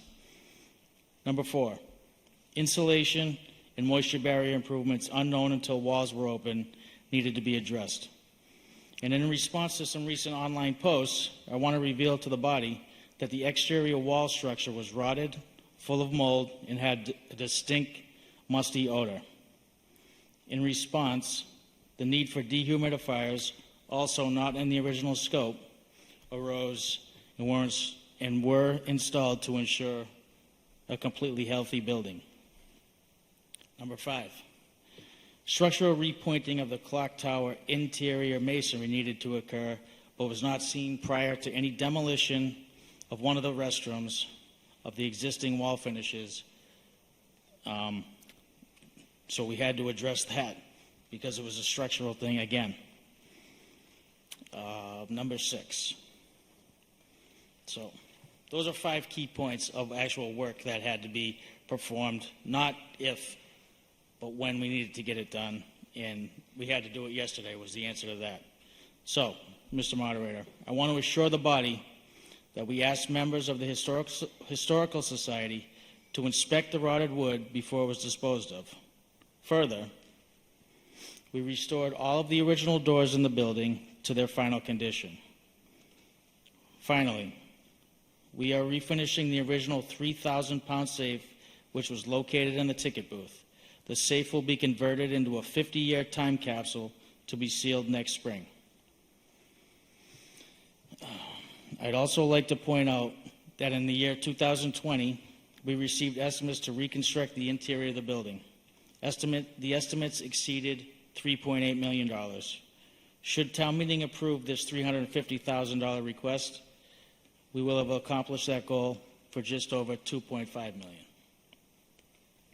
One more point, if I may, Mr. Moderator.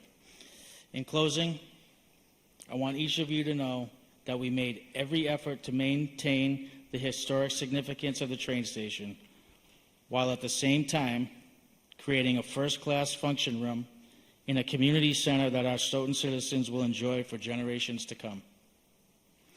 I am delighted to announce that should the CPC approve the recently proposed exterior landscape and hardscape project, it will do so with the knowledge that the Massachusetts Historic Commission has approved the plans, as we found out just this morning.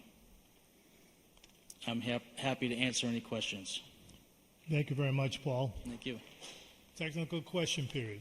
Elliot, I see you rose. Elliot State your Hanson, name. Precinct 1. I'm gratified that we finally found a good use for the railroad station.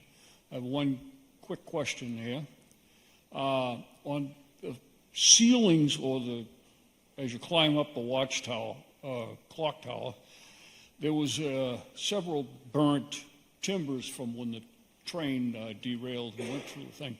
Were those timbers going to be replaced, or have they just been sistered in there? Years ago when I was up there,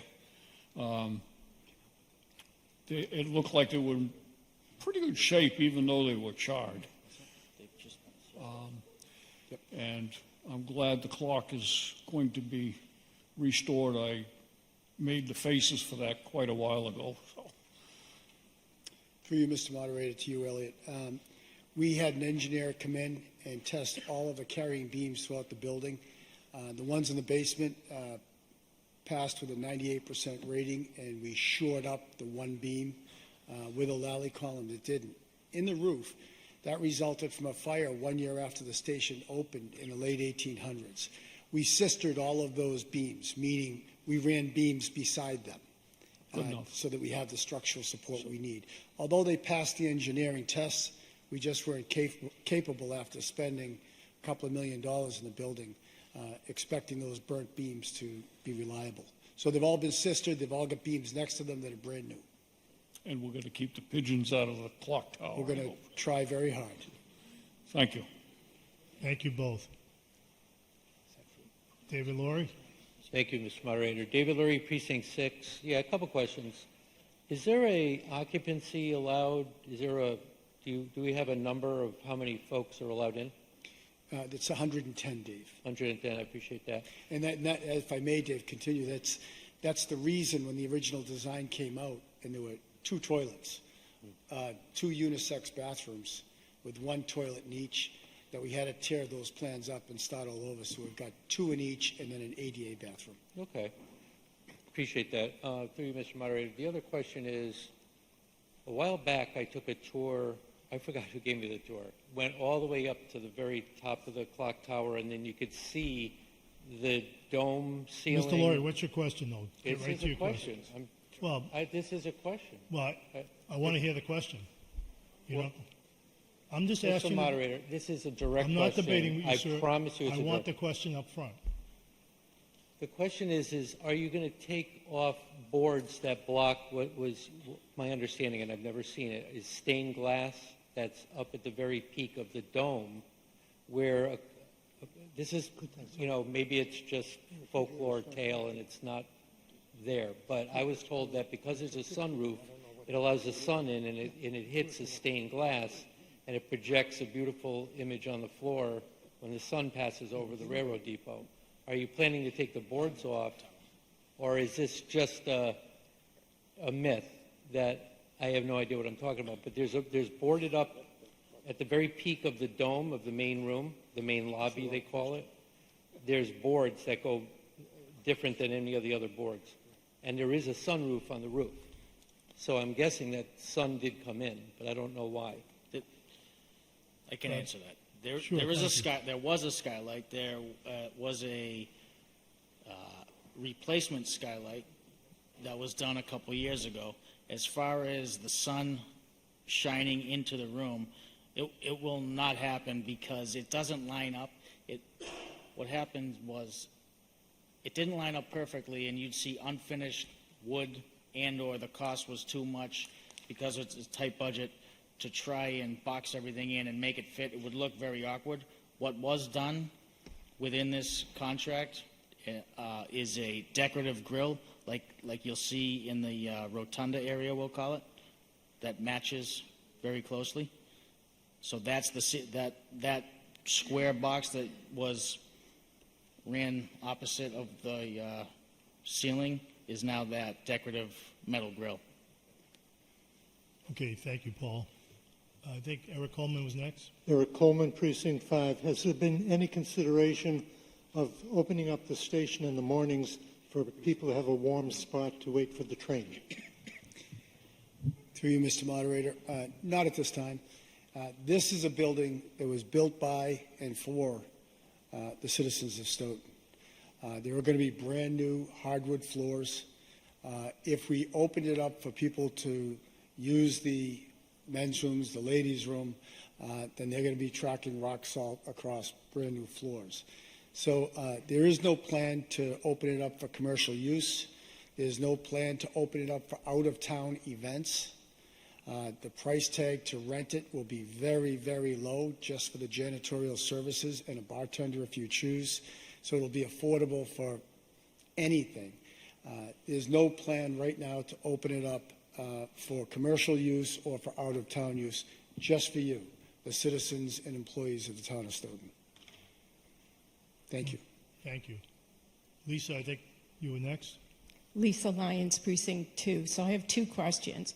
One, has there been out of the roughly 30,000 residents we have in town, has there been a projection done as to how many of these residents do you think, do you have a projection that will be utilizing this space?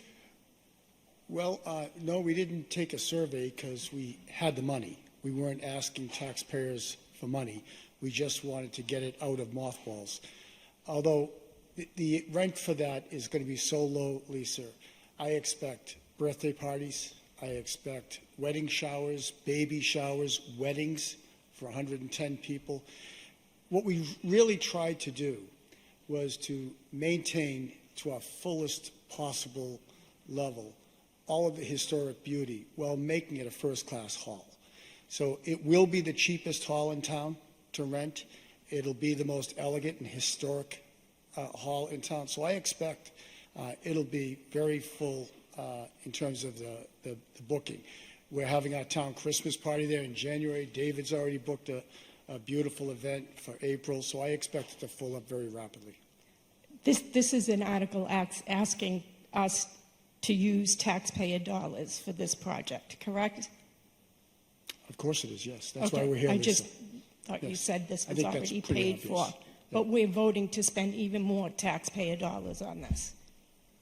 Okay. And then my second question. No, you just asked the second question. That wasn't that was was a part of the question. first one, Bob. No. My second question. I'm going to say that was the second question. Well, that's a disservice to the taxpayers, Bob. That disservice. was I'm just being part of my proper first question. And direct. The We're second all set. Lisa- question was, what is the procedure Excuse that me, Lisa, please sit down. Thank you. residents would use to do this? Lisa, please sit That's down. not right. I'm being fair. You asked the second question. Next up, John Enzavino. John Enzavino, Precinct 4. I heard you mention the capacity of 110, and then I just heard you mention something about alcohol. So my question is there a sprinkler system in this building? There's not, and it's not required. Jack Erickson is here to answer whatever questions you may have on that. Could you explain why? Because I know at the station fire, anything over 100 occupancy that served alcohol was supposed to have a sprinkler. That's Jack- why I'm asking that question. Mr. Moderator, if you'd like, I'll have the town building commissioner address that. Yes, please. Thank you. Jack? I'm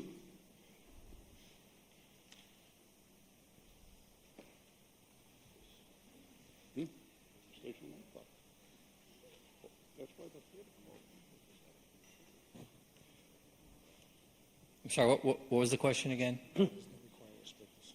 The question is, with over 100 people occupancy and being that you can serve liquor, after the station fire down in Rhode Island, they made it a requirement to have a sprinkler system with those conditions. That's why our theater closed, by the way, because they John, didn't have a sprinkler. is there a question? Yeah, the question very simply is, I asked if there was a sprinkler system.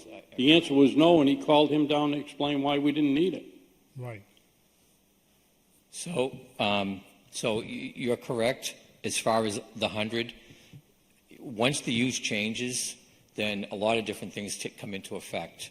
Once you get a band, once you get anything like that, you have to change the alarm system, the lighting system, all of that has to change. So in terms of a sprinkler system, that's the use of over 100 and the use, which the use can be as a nightclub or a part-time nightclub. It would need to be sprinkled. It doesn't really tie into the alcohol piece of it. The building code doesn't. Okay, do you have a second question? Yeah, I don't think the first one was really answered, but just for general information, I believe I read this is going to be handled through the Parks and Rec Department for utilizing this building.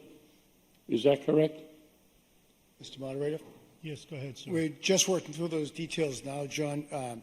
I'm over there twice a day with Paul and Trish managing the project. We haven't yet made a recommendation to the board as to how to schedule it. They are very good at scheduling events. I'm leaning right now towards the Park and Rec scheduling the events. Okay, it hasn't been finalized, but that's the way you're leaning.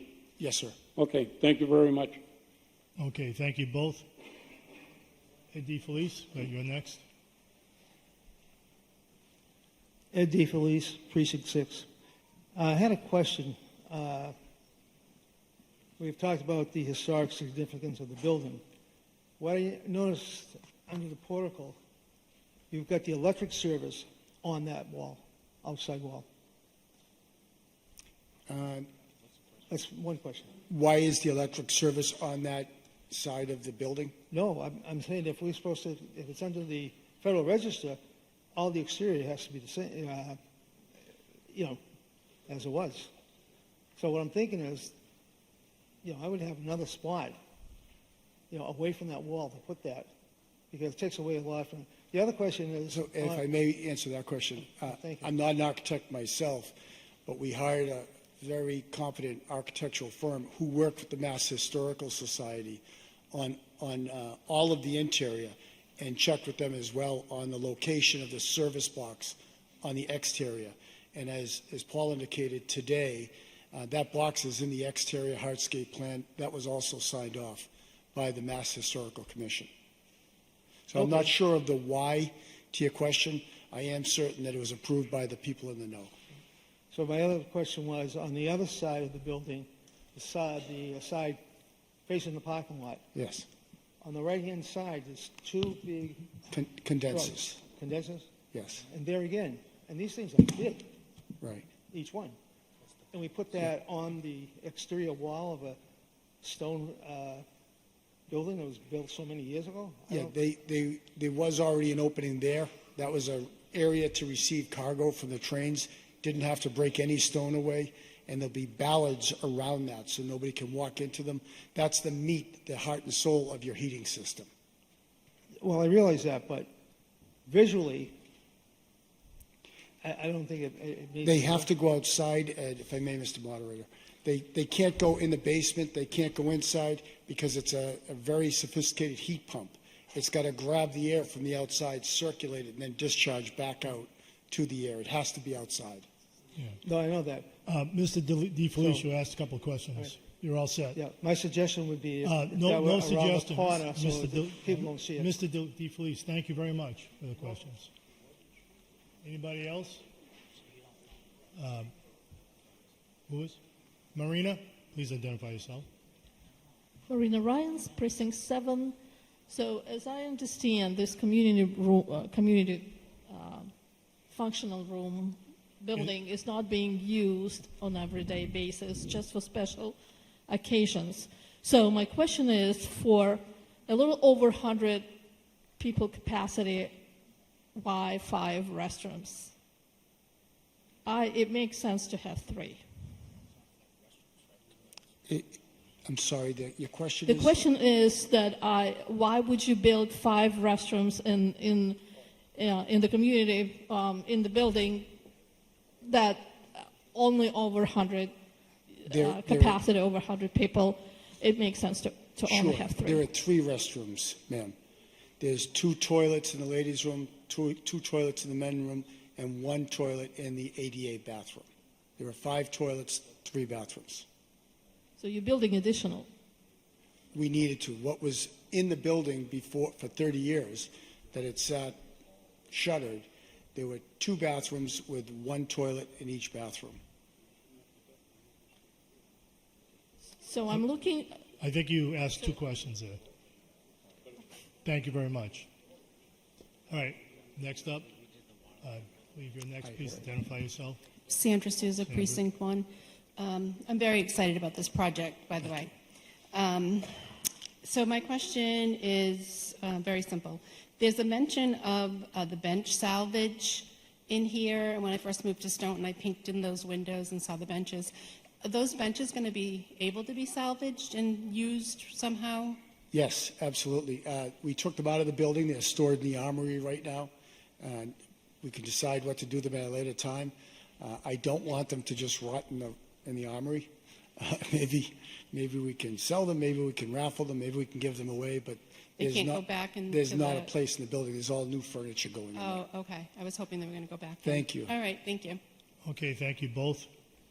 Next up, Noah, I believe you're next. Hi, Noah Beta Ron, Precinct 6. Through you, Mr. Moderator. I'm wondering, are these bathrooms going to be accessible to the public when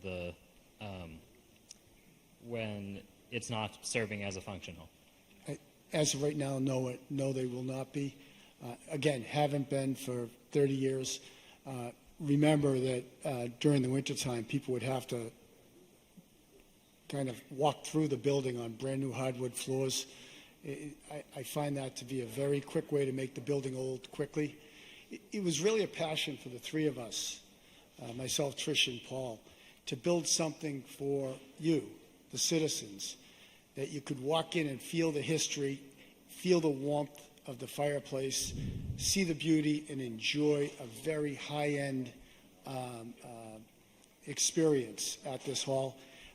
We were worried about people coming in from all different towns, using the bathrooms, trudging through the floors, not to mention the expense for keeping it clean every day. So that may change. If that's the will of the citizens of the town, that they want to open it up to the general public or sell coffee there or anything, certainly that's the choice of this legislative body, but it's not in the immediate plan. Thank you. Thank you. All right, anybody else with technical questions? Mr. Cohn? Bob Cohn, Precinct 5. You talked about functions. I imagine you're talking caterers coming in to service these people. Is there an area, because I just toured this building with the town manager, brought the question up, you have nowhere where a caterer has to bring in food, distribute it, and stuff like that. Is that going to be into the plan when this is going to be? Yes, no? Bob, caterers will be allowed to bring food in. We're working with the Board of Health on that right now. They'll be able to bring catered food in, just like Boston Studios, where we have our Christmas party. Food is brought in, lined up on tables that Trish is purchasing now, and then it'll all be disposed of at the end of the event. The bar service, although you haven't asked, if I may, Mr. Moderator, answer the question about a bar service. Sure. The town is not going to be in the business of running a bar service. A municipality is not authorized to purchase alcohol. So we'll be hiring a vendor to take over the bar service. We'll have nothing to do with it. That's the question. When you hire a bar service and you rent the facility, are you going to be charged for a bar service the same as other places that use it once, twice? We have to pay $100 to use to get a temporary liquor license, which I agree with. Are they going to be allowed to do the same thing to help support this? They would have, the bar service would have their own liquor license. It would not be a town liquor license. The bar service, we expect that the total rent for the bar service, the janitorial service, setting up and breaking down, will be under $300 an event. Now, that's if there's a function there. If it's just for community use, if citizens want to bring If we're going to have a finance committee meeting there, a selectman meeting there, a board of health meeting, any kind of meeting, obviously there's no charge for any of that. Okay. The only thing I'm going back to... Mr. Cohn, you're all set. Thank you. Yeah, the first You question. asked a couple of questions. Thank you very But much. I didn't get an answer Well, totally on the I first think question. I heard some answers. Thank you. You have a couple of questions. People ask questions, they've been answered. Otherwise, we could be here all night, Lisa. John, can you identify yourself and ask your questions? John Taggart, Precinct 1. I was interested in what lighting you had planned for this project. John, the lighting that the architect spec'd in, we're very excited about. Are you familiar with the hall? Yeah. So in the high vaulted ceilings, there'll be chandeliers, period-looking chandeliers that look very much like the old lights that were taken down.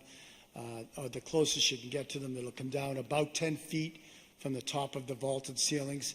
The bathroom will all be recessed lighting in the ceiling. The additional lighting will be, Trish is doing this now. The big side of the hall is going to be furniture with end tables and lamps and so forth. That side is more for meeting, greeting, neighbors to sit and talk. The other side, the octagon, if you will, the Oval Office we call it, that's for dancing and entertainment. And there'll be recessed lighting from the ceiling, there'll be the chandeliers coming down, and the all wood walkway between the two will be a large chandelier coming from there. How many chandeliers in total, please? There's probably 4 on one side, 4 on the other, and then a chandelier in the middle where it crosses over. Thank you so much. Thank you, John. Thank you both. Anybody else with technical questions? Seeing none, pro and con debate? Seeing none? Mr. Laurie? I'm just trying to keep it moving. And let me just make one comment, though. Yeah. I'm not shutting down people asking questions. There's also been numerous public hearings, just so people at home will know. There's been a Finance Committee public hearing, and there's also Municipal Operations Committee public hearings. Plenty of time for people to come out from the town meeting reps or the public to ask a lot of questions, plus in this location, too. A lot of questions being asked. I just Thank you, want to Mr. make that Moderator. statement. Yeah, Go ahead, Mr. Laurie. David Lurie, Precinct 6. I encourage everybody to vote yes on this article. Back in the day, you know, I would have conversations with a great woman. Her name was Jan Jones. She ran the Little Theater of Stoughton for decades.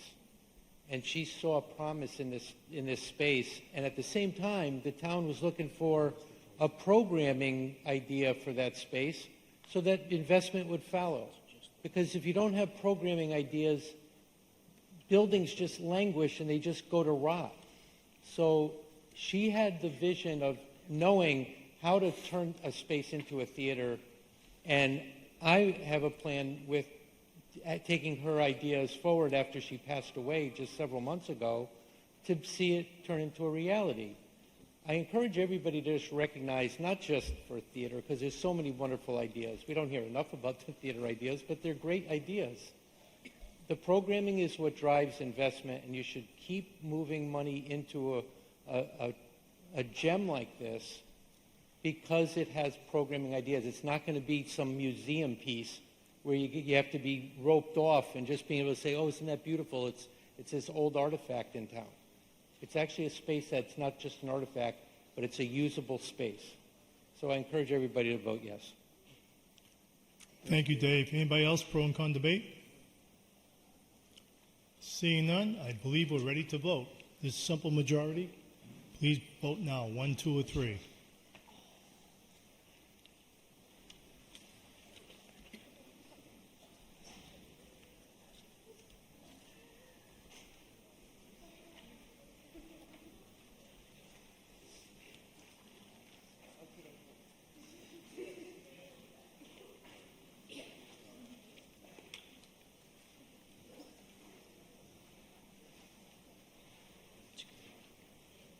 All right, Article 9 passes, 110 yes, 11 no, 3 abstentions. Thank you all for voting.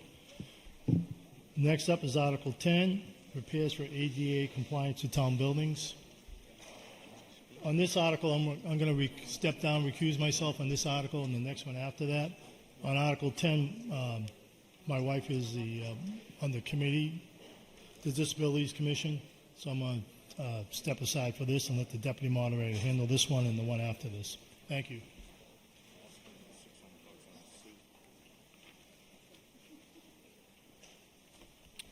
All right, we are on to Article 10, purchase of voting, nope, that's 11. Article 10, repairs for ADA compliance to town buildings, which you can find on page 12 near the bottom of the page. And I believe the maker of the motion is Carolyn Campbell. Thank you. I move that the town vote to appropriate and transfer from the Building Stabilization Fund the amount of $206,000 to fund repairs and construction to ensure ADA compliance within town buildings. This article is exempt from the sunset bylaw. Second from Elliot Hansen. And the committee reports, Finance Committee. The Finance Committee voted to recommend this approval of this article to town meeting by a vote of 13-0. Municipal Operations. Cynthia Walsh, Precinct 3. The Municipal Operations Committee voted 9-0 to recommend approval of this article to town meeting as written in the warrant. And I believe this will be presented by Trish Shropshire? Or, all right. This article will be presented by the speaker at the podium to my right. Yeah, thanks, Paul Jaffoon, Public Works Facilities again. Thank you. So I don't have a town meeting book, so I don't know which page exactly to refer you to, but the page with the chart with the town buildings, including the high school auditorium, which we're in now, that page has a very important statement at the bottom of that, which reads, for fiscal year 27, we are asking for the funds needed to ensure proper public access and service. The recommendations of the facility staff and ADA coordinator are based on these ADA improvements which best serve individuals with disabilities while remaining always focused on budget constraints. We will consider the remaining actions recommended by the Collins Center in the fiscal 2028 capital budget. So that's a long-winded way of saying we have a list of repairs and the costs associated with them. Some of them. Oh, thank you. Sorry about that. There's no page numbers. This is the page I'm talking about. I don't see a page number, but if you guys can see that. So, I'm sorry, where was I?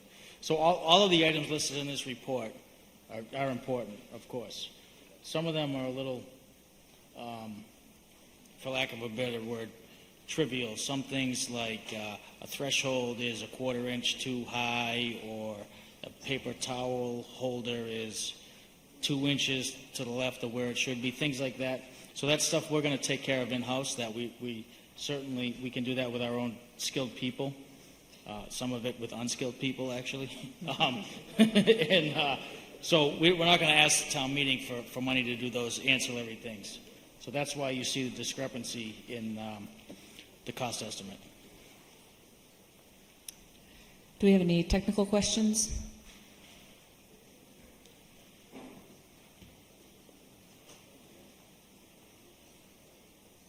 How about the public library?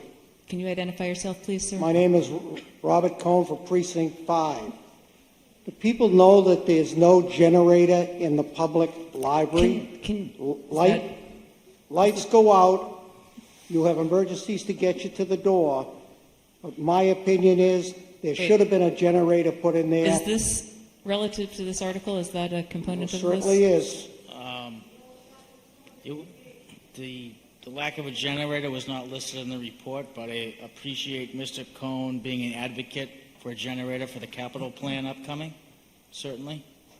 So I just want to remind folks to please keep your questions specific to the article and the items mentioned in it. And I know that all of our town staff is really happy to have you contact them outside of this meeting with concerns and questions and follow up on other initiatives.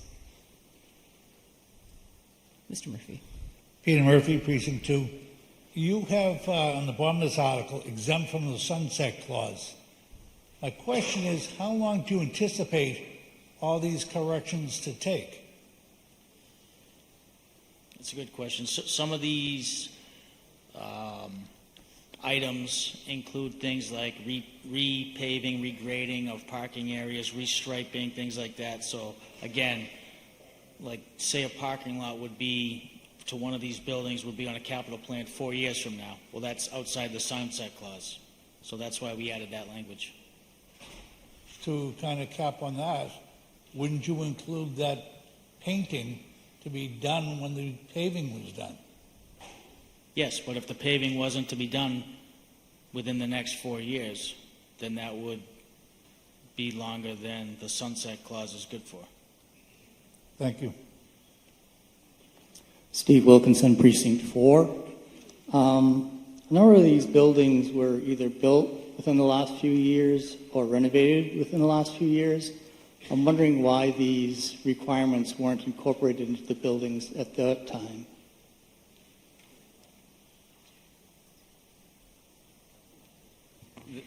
We've had this question asked before. So, like this building right here, we had architectural drawings submitted. That's what the building was built by, was their drawings. 2 years later, another architect says, oh, we need something else here. We can only go by what the drawings are submitted. I'm not an architect. I only enforce the code. So there's a lot of things that this architect is saying the previous architect made a mistake, and I disagree. So, I mean, one of the things they talked about was this ramp here needing railings, and certain we have railings on this ramp.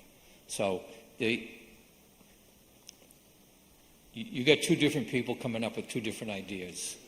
So that's, I mean, when you talk about this building in particular.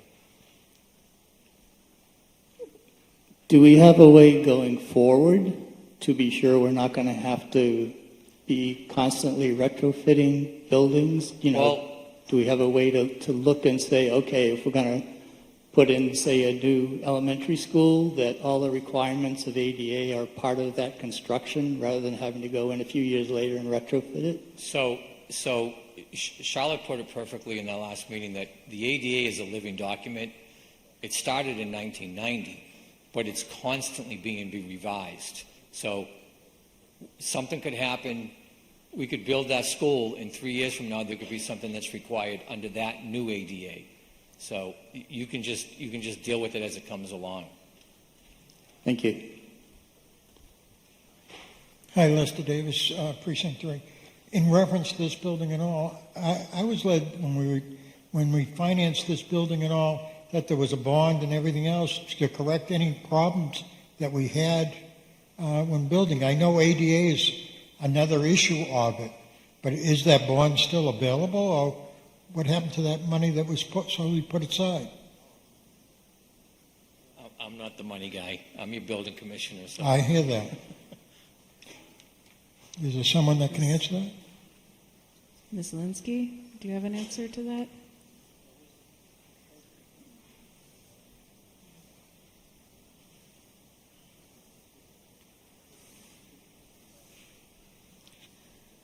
Thank you, Madam Moderator. The bonds that we do or did have on file for these schools, they had expired. There's only a certain lifetime to the bonds, and when we write it off to say it's free and clear, the bond money and the surety gets returned back to the builder. So from the best information that I have garnered on this type of project is that there is no bond money. Okay, because we were sold the bill of goods that everything was going to be correct on this, and there was extra money put aside to, you know, if something went wrong, that the town wouldn't be paying, the architecture or the construction company would be responsible. Right, and these projects have closed off, and any funding that was available, the bonding issues would have expired. Okay, thank you. Dr. Bayetta might have a comment on that as well. Yeah, Joe Bayetta, Superintendent of Schools. So this building opened ADA compliant. I'll say that again. This building opened ADA compliant. What our commissioner has said is what I've been dealing with for 17 years. That ADA living document is interpreted in many different ways by the person who is doing the review. And so that's going to happen with your new elementary school. It's going to happen with your fire station. It's going to happen with every single building. If 3 years from now, Tom and the folks decide to have another ADA compliance review, you're going to get yet another question of how come that wasn't done when the building was built. It's just part of that living document, and our responsibility as a town is to continuously improve ADA issues as we can and moving them in the right direction so that we don't have folks who can't come into buildings. Thank you. Do we have any other technical questions? Yeah, Pat. Pat Colburn, pardon me, Precinct 4. I also want to say the library opened compliant, and we're very proud of that. But I have a question about the library stairs, as they're shown on page 18 of the backup book. Those are beautiful wide stairs, and I understand if they need railings, but is this photo what it's really going to look like? Are they going to come in on a diagonal and just ruin the look of the stairs?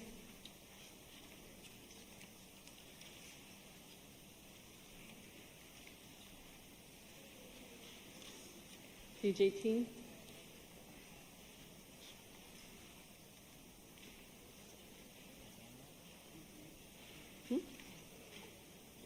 Right. So what I'm seeing here is that the railings are not going straight down the edges. Are they coming in at an angle and basically narrowing the top of the stairs? As they currently sit or as proposed by this document? Proposed. I'm assuming this picture is proposed. No, this picture is existing condition. Existing. I guess I haven't been to the library in a while. Thank you. All right, seeing no additional technical questions, we're going to move on to pro-con debate. I recognize Cynthia Walsh. Cynthia Walsh, Precinct 3. Until I became disabled a couple of years ago, I had no idea how bad things were for folks that are living with disabilities. I'm in favor of this article. It just doesn't go far enough. And I think that maybe all of these firms that advertise that they can make things ADA compliant should have at least one disabled person on staff to let them know, no, it isn't. The ADA was really made for folks who are in wheelchairs. And when I went through the study that was 500 pages long, I found out that the ADA doesn't require railings. They're recommended but not required. Well, if you're walking with a cane or you're in a wheelchair, it's beyond recommendation. But again, I'm in favor of what we're doing so far. Thank you. Mike Carpenter, Precinct 8, member of the Disability Commission. I urge you all to vote for this. This is a good start in correcting a lot of problems we have in town. The library in particular, it's difficult to get up the railing on the outside, and that would have been done if a member of the Disability Commission's on it. And I agree with Ms. Walsh that it's very important that we have somebody on the board to look at these things and correct these problems before they get to this stage. Thank you. Peter Murphy, Precinct 2. I concur with Ms. Walsh as far as what she's saying. I believe the town, if you're going to be making these changes, I'm in favor of, but you have somebody that's disabled and not someone with just a cane. My wife is in a wheelchair. She went into a bathroom, I helped her in. The problem was they had a changing table in the room that her wheelchair couldn't spin around. So what happens is, what it says on the paper is one thing, but the practicality is different. And by all means, you have a senior center, and people there would be more than happy to volunteer to try some of these changes and see if they're the right changes, instead of coming back a year later saying, whoops, that was close, but not close enough. Thank you. Yes. Carolyn, yeah. Karen Clip, Precinct 8, previous member of the Commission on Disability. I'm ecstatic to see that they're continuing the hard work that my commission had did back in the 90s. It's not as concrete as you think it is. It's not as easy because you have state laws and you have federal laws. And I've worked with some of these architects. Some of them follow the state, some follow the federal. You have to, whichever one is more stringent on the sync, you have to go with. There's a lot of moving parts to it. So we have to be patient with some of these things. And I commend the commission to continue to do this, and I ask you to please support these articles. Thank you. Thank you. Ed D. Fleece, Precinct 6. I just want to bring this up. Very noticeable at Halloran Park. As far as...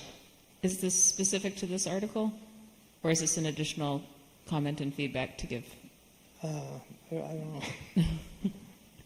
So I would encourage you to speak of either your support or non-support for this article, and then if you have additional places around town that you think could use it, have other ways to be more compliant, I'm sure that if you contact the town hall, they would be happy to hear your... Well, I mean, this is the opportunity to do something like this. It'll only take a couple minutes because it's very, very short. I know, but we've been here for a long time, and we've actually only heard people speak in favor of this article, so I feel like we have pretty good support in the room, and I would encourage you to take those concerns to town hall, talk to the town manager, talk to Mr. Jaffoon, and let them know the things that you're concerned about, but I don't think it needs to happen right here. Okay. Thank you. All right. Dave, are you standing up just to... Okay.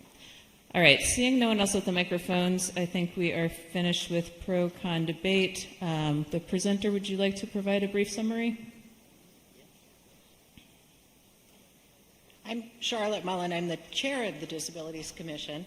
And just to give you a little perspective on all of this, the Americans with Disabilities Act was passed in 1990. It's the federal law that oversees disability rights for all citizens in the country. One of the mandates is that all cities and towns perform what's called a self-evaluation and transition plan. And that is the really living document for each community. Stoughton last did a self-evaluation plan in 1995. It's supposed to be done every several years. And so fortunately the town did find grant funding and did the evaluation last year. And that's this Collins Center report that lists all of these deficiencies, if you'll call it that. So there are a lot of things that do need to be modified, and as Mr. Jaffoon said, some of them are very minor. It's something like moving a paper towel dispenser or a soap dispenser a little bit lower in a bathroom so that someone using a mobility device can actually reach it.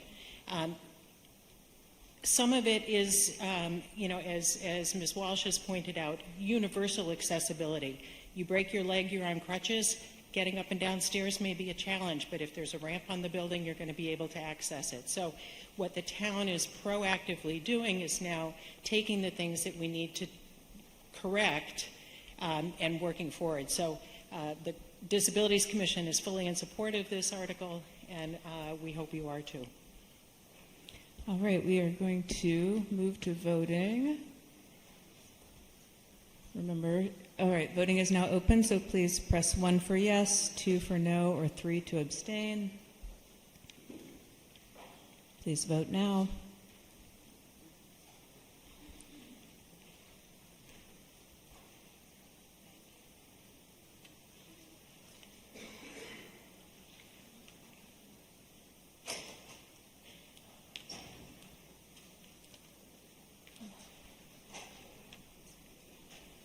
So the motion passes 117 to 8 to 0. So I declare that a vote.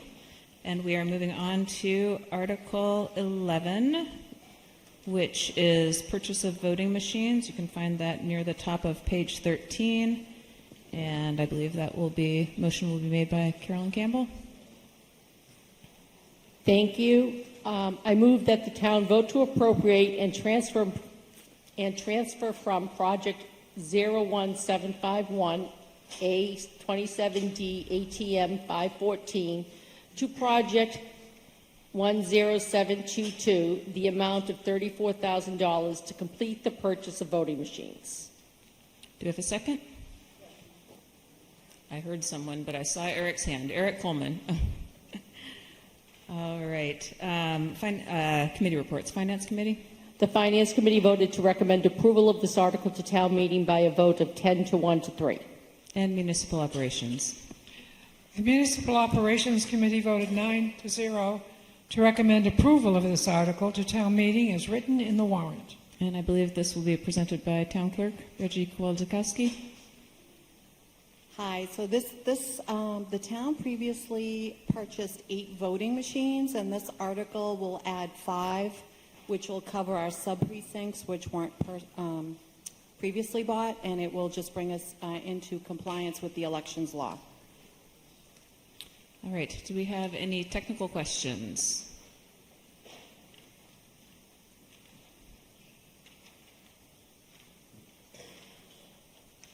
Eric Coleman, Precinct 5. What is the sub-precinct? Those are for state and federal elections, so we have 5 in town, 2A, 4A, 5A, 7A, and 8A. Artie? Where do they vote? Same place? They vote at the same schools, but they are sub-precincts, and again, they are for state and federal elections only, not for town elections. Arnie Feinberg, Precinct 6. Are these machines that we're purchasing exact duplicates of what we've been using in the past? The town purchased the DS200s. We are in possession of 8 of them, and this will add an additional 5, and I would be getting them from the same vendor. Thank you very much. Mr. Murphy? Peter Murphy, Precinct 2. In the article here, it says Project 01751, Article 27D, Annual Town Meeting 514. What is that? What was that project? I'll defer that to the finance director.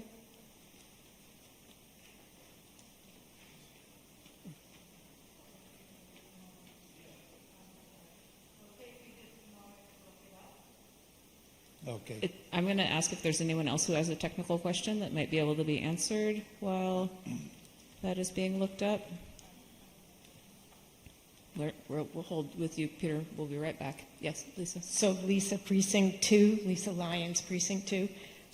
So these are the machines, the question is, correct me if I'm wrong, these are the machines that, I forget what year, maybe last year or the year before, that Stephanie Carrara, as town clerk, asked us, I forget the article number, to vote in. These are the new voting machines that we have not voted on. We have not used yet. Is that correct? Correct. So that was approved, I believe, at the 2023 town meeting. I just took possession of those machines. They had not been ordered. So the town just took possession of those, and when I took possession of those, I realized we were 5 short. So that's why we put this article in to cover our sub-precincts. Okay, and the second question is, at that time in 2023, did we have those like 2A, all the A's back then? That was done at the last redistricting, and yes. I'm not sure exactly what the year is. I don't have it off the top of my head, but in 23 we already had sub-precincts, yes. So was there just not enough money? Questions? I mean, really, with these questions, they're all related. I know. The town But meeting should we be could able be to here- vote we could on be here things for a and get very full long time information. If we ask all the questions, and I am They're very much confident related. I that the wanted to town know if clerk we would were be short happy money. to be contacted and talk to you about how those This decisions is were to made and what inform all happened. town meetings as well as residents. But you There want to are keep that many information ways from that them, you I could share that understand. information. Thank you. All Madam right. I believe we have an answer to your question. Madam Moderator, thank you. Answer to the prior question. Project 01751, A27D, at the annual town meeting of May 14. That was to fund the integrated financial software system, which our software system has been up and running. So with this, it allows us to close out some of that, because this is something we typically would have had to borrow for. So it allows us to use that funding to purchase those. With all due respect, Mhm. that was back in 514. Why wasn't that article closed out sooner? Well, with that article getting closed out sooner, you have to use it for like. At that time, that article was borrowing. So when we close out the articles, we have to find another purchase that's going to have the same type of borrowing and the same lifespan. That's why it wasn't closed out sooner. That's my two questions. Thank you. Jonna? Yes. Just curious to... Can you identify yourself, please? I'm sorry, John Rosenblatt, Precinct 7. You said that you went to the same vendor, but are they the same machines exactly as what the ones that we ordered before? That's my first question.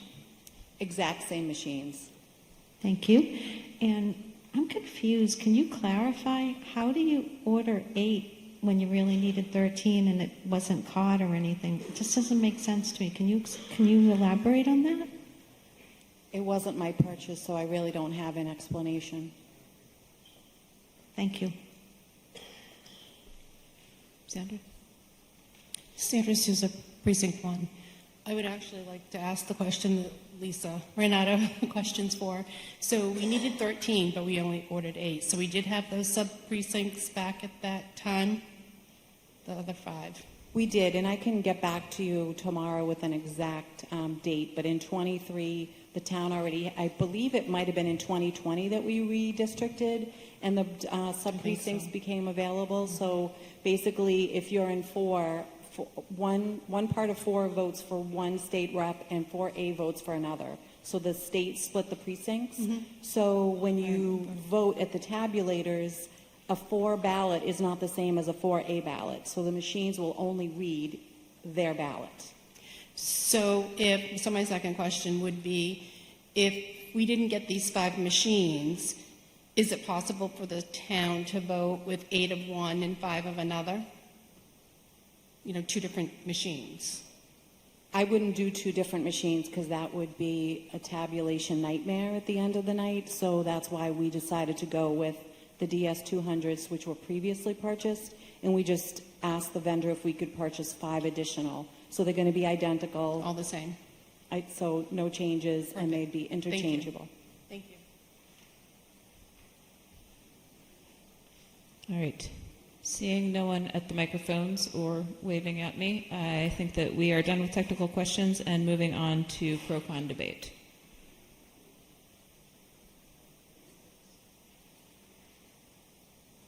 Seeing none, I believe it is time for us to vote. Would the presenter like to do a brief summary? I'll just thank everyone for their support. All right. So voting is active now. Remember, it's 1 for yes, 2 for no, and 3 to abstain. Please vote now.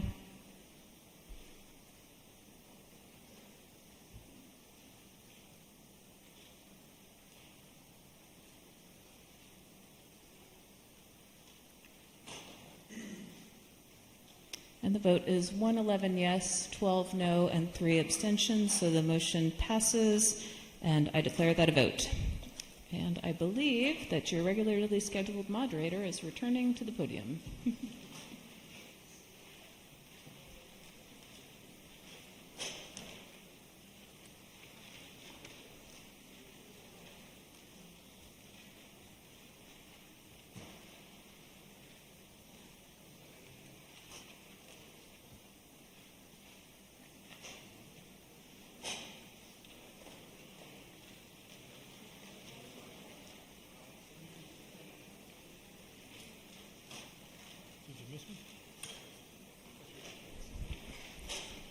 Thank you, Carmel, for taking those 2 articles. Appreciate it. Great job, as usual. All right, according to our procedural motions, we voted to skip over Article 12 and do that as a first order of business on Wednesday evening, the 29th, unless we finish tonight. Then we'll go back to Article 12. All right, so I'm going to recognize, well, let's go on to the next article, which is Article 13. That appears on page 14. And I'm going to Thank you, Mr. recognize, excuse me, I couldn't get that word out, recognize. Thank you, Mr. Calvin Moderator. I'd like to make a motion to suspend the rules to discuss Articles 13 and 14 together, but vote on them separately. Who seconded that? Becca, I think Becca over here seconded that. Becca Moxton. Yeah, I heard her over here first. Okay. By voice vote, that's to suspend the rules so we can hear, at least discuss and debate Article 13 and 14 together. But we will vote on them separately, as Carolyn mentioned. Okay, on the motion to suspend the rules, I need 2/3 vote. And I ask for a voice vote right now. If there's any doubt in the mind of the moderator, we'll have to go clickers. So all those in favor to suspend the rules, say aye. Aye. All those opposed? Any abstentions? The ayes have it. All right. So let's first, we still got to put motions on the floor.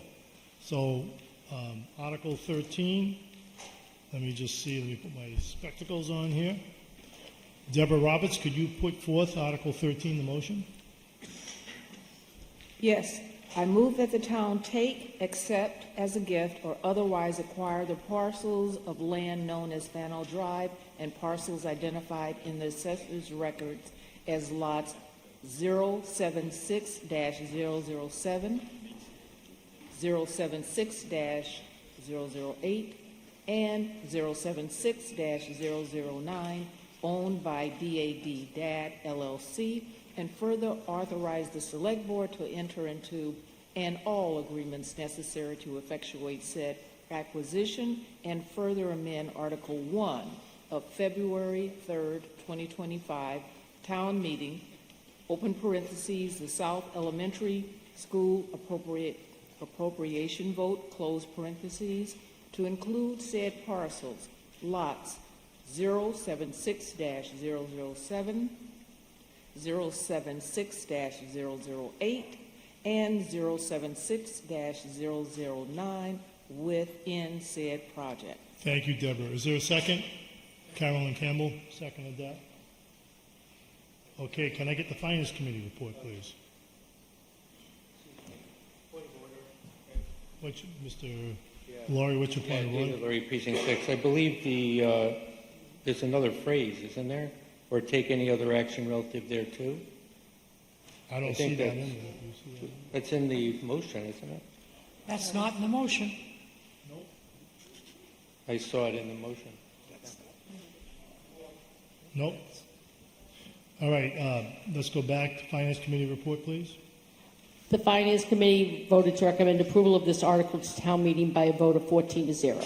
Thank you very much, Carolyn. Municipal Operations, Cynthia Walsh, please. The Municipal Operations Committee voted 6 yes, 2 no, and 1 abstention to recommend approval of this article to town meeting as written in the warrant. Thank you very much. Now let's have a motion for Article 14, and that will be Deborah Roberts also. Yes, I move that the town vote to change the use in a portion of the land as shown in Exhibit A to a memorandum of understanding dated May 21st, 2025, identified in the assessor's records as Lot 76-147, owned by the town of Stoughton, to general municipal purposes and land for disposition, authorize the Select Board to convey, sell, or otherwise dispose of same, and to authorize the Select Board to enter into and negotiate all necessary documents subject to such restrictions and limitations as the Select Board deems appropriate in order to effectuate the disposition of said parcel. Thank you, Deborah. Is there a second? Seconded by Carolyn Campbell. All right, can I have the Finance Committee report, please? The Finance Committee voted to recommend approval of this article to town meeting by a vote of 14-0. Thank you. Municipal Operations Committee report, please. The Municipal Operations Committee voted 6 yes, 2 no, and 1 abstention to recommend approval of this article to town meeting as written in the warrant. Thank you both very much. Okay, the presenter will be TJ Recupero. Please come forward and identify yourself, please, to the body. Thank you, Mr. Moderator. Through you to your members, with me this evening is Tim Bonfatti of Vertex, the owner's project manager, and Carl Franceschi of DRA, the project architect, also Dr. Baeta, of course. I'll be very brief, I promise. The Article 13 is for the acquisition of what we've known and talked about quite a bit as Fano Drive. It's a paper street. Some of you old townies may remember it as Line Lumber Road. It was way back when. It was a spur of the railroad, acquired privately under private ownership, which it has been until today. We knew about this. We tried to acquire this prior to the town meeting, the original town meeting vote, and then the subsequent votes after that. We worked quite extensively to acquire this. After the June vote for the debt exclusion, town manager called a meeting with myself. I think Tim Bonfatti was there also, and he said, how do we make this project a success? One of the things that we mentioned was it would be great if we could acquire Fano Drive. At the time, the building committee didn't have the capacity to do it. We don't have any assets to negotiate with. So all we could do is say to the landowner, we'll pave it and you can use it if you give us rights. And frankly, that wasn't a very good deal for them, but that's all we could offer. Fano Drive added to this project makes it a better project. Projects going forward regardless, it makes it a safer project. It makes it a more cost-effective project. It reduces the cost upwards of $2.5 million. The parcel that we're giving in exchange, it's not a land swap, which is why you have two articles, so I apologize for the sloppy language on this. The deal is that the town will acquire Fano Drive and 3 lots along Fano Drive, and in exchange, again, my sloppy language, will give a portion of the 15-acre parcel behind the South School, retaining about half of it for town use and a buffer zone for the neighborhood. That we did study that parcel in the inside evaluation for the school. Has an electrical easement crossing right through it, has extreme grade changes from one end to the other, about 50 feet if I remember correctly. Made it not a great site for the school, but it's useful for adjacent landowners. In this case, there's really only one adjacent landowner who has a decent chance to make use of it, and that is DAD LLC, the owners of Fano Drive. It made all the sense in the world to do this deal. It will save the project money. It will make it a better access from Route 27, making it a safer access for vehicles along Route 27 and into the project. And really, I can't think of one reason why we wouldn't do this, because it's at no cost. And having said that, I welcome any questions. I will say that voting for one article versus the other, or choosing one or the other, isn't an option in this case, because the deal is contingent upon us conveying land and acquiring it. And also, the language was specifically proposed, reviewed by bond counsel, town council, and of course MSBA has a say in what we approve at town meeting also. So I ask that you pay close attention to what was drafted, and that it's all been thoroughly vetted, and if not approved as is, I don't think that it achieves what we're looking to achieve at this town meeting. Thank you. Thank you, Mr. Recupero. All right, time for technical questions. You want to do it now?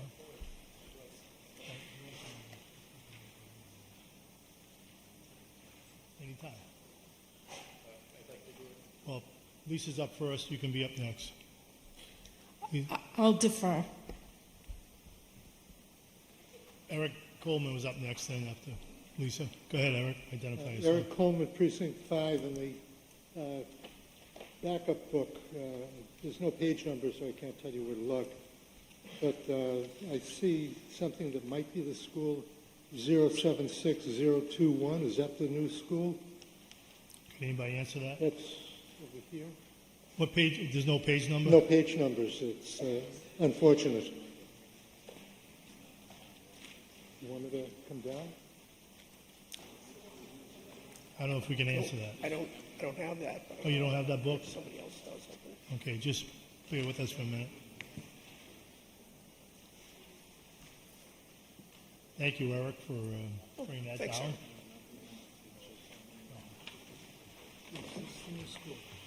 No, that's the existing South School. The new school.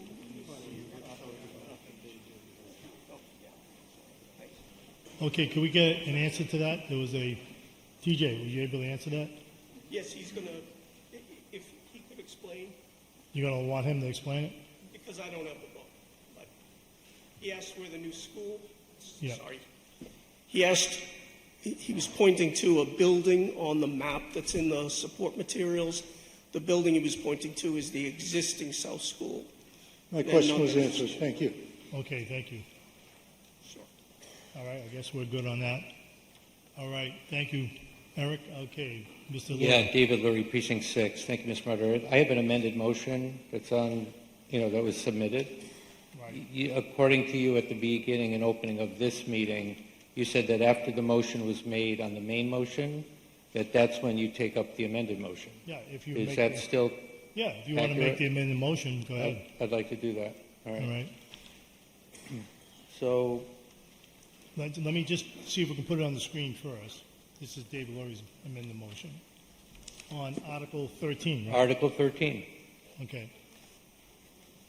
All right, my amended motion is to see if the town will take, except as a gift, or otherwise acquire the parcels of land known as Fano Drive and parcels identified in the assessor's records as lots 076-007, 076-008, and 076-009, owned by DAD LLC, and further to authorize the Select Board to enter into any and all agreements necessary to effectuate said acquisition or take any other action relative thereto. Okay, seconded by Elliot Hanson. All right. Motion's been made by David Lurie, seconded by Elliot Hanson for the amended motion that is on the screen. All right, okay, I don't see the red line, but it's in there, right? Yeah, just to show, right. Right. All right, how should we proceed on this? Okay? All right, Okay, could I get a few minutes? I don't need that much time. yeah, just a few minutes if you can. Yeah, Go ahead. it won't take 10. Okay, promise. yeah, it's not going to be 10. No, promise it won't. All right. So first of all, the whole project around this Article 13 is about, in my opinion, about the good road and the bad road. We had to get the bad road to start when we voted because that was the only thing available, and they managed to get a very expensive project with the bad road. So this is the good road. So I wanted to start by thanking DAD LLC and the building committee for making it possible to get the good road.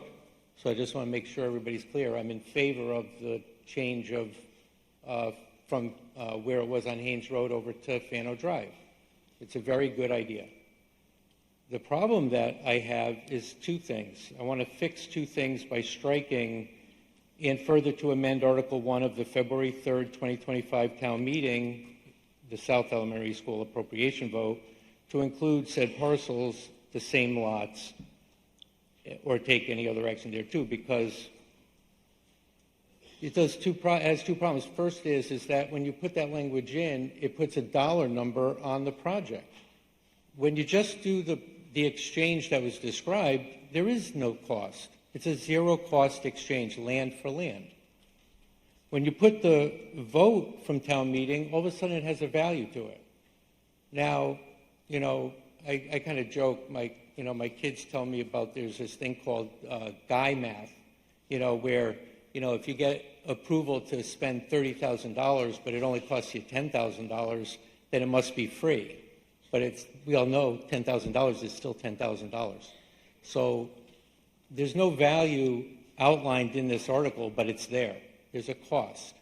I don't know whether it's $500,000, maybe it's $750,000, but because of this language, it's going to get rolled into a 20-year bond that's part of the vote we took in April.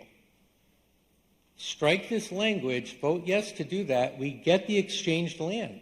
I'm advocating to have the land change. If the value of this language is so important to the article, then put an article together for the annual that has this language in it that's funded from the budget. We've got so much money. We have more than enough money to pay for this little road than to shove it into a 20-year bond at 4% interest. That's what I'm asking you to do, is make the article true as a zero-value transaction and take this money out of a bond that's going to take 20 years to pay off. So instead of it being a $750,000 road, it's going to be, I don't know, close to $2 million by the time you add all the interest over 20 years. So just be sensible with how we spend on an article that's not free. It actually has a cost to it.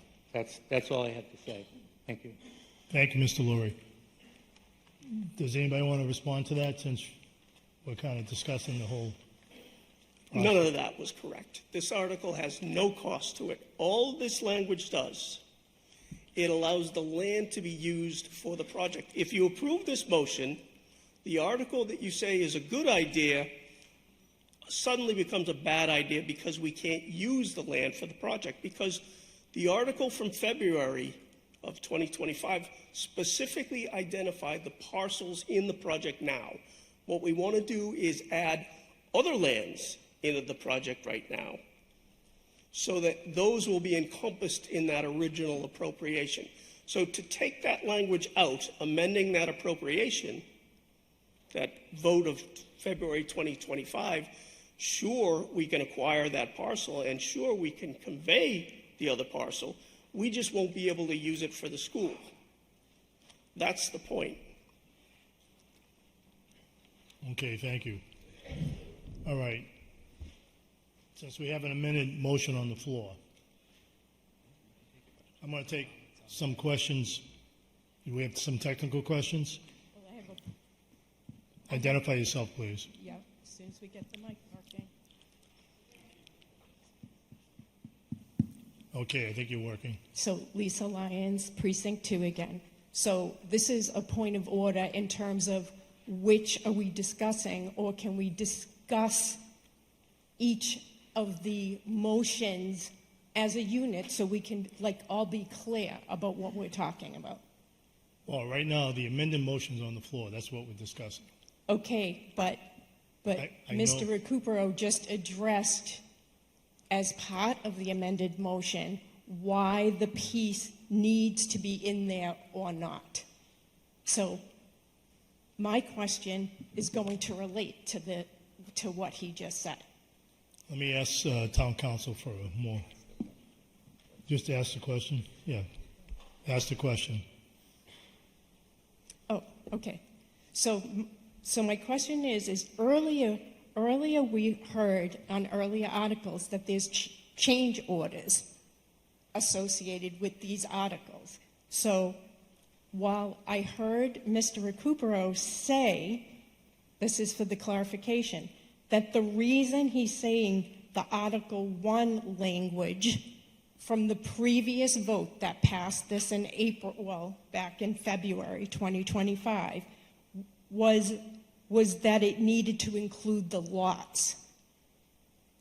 But how are we assured that there's no extra dollar values to it? And the reason I ask that is there's no dollar values in either the backup or this.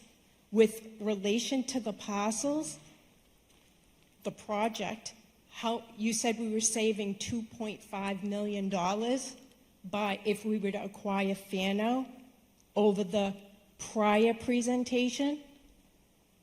There's no dollars here associated. This change is clearly changing the dollar value of what we were originally presented. It's not, sorry. You just said we're saving $2.5 million. Where is the breakdown?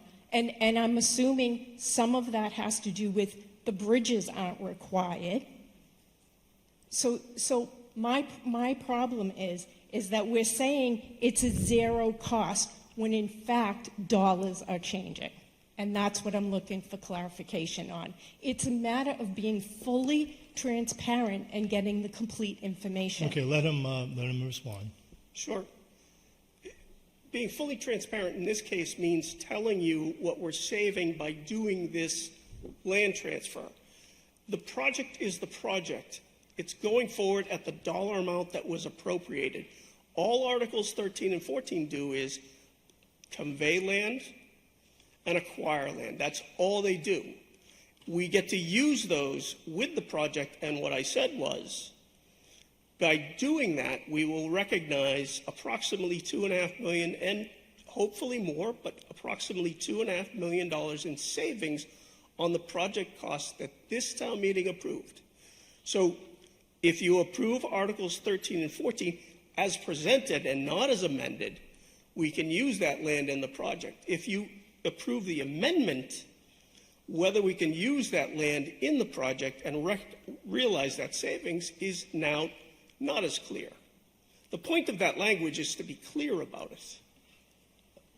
Okay. To further second question with regard to that, you said this is being part of the project.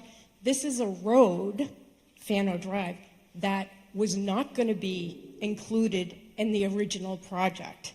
So for you to say it won't be used as part of the project makes no sense, because the MSBA approved the project without this road.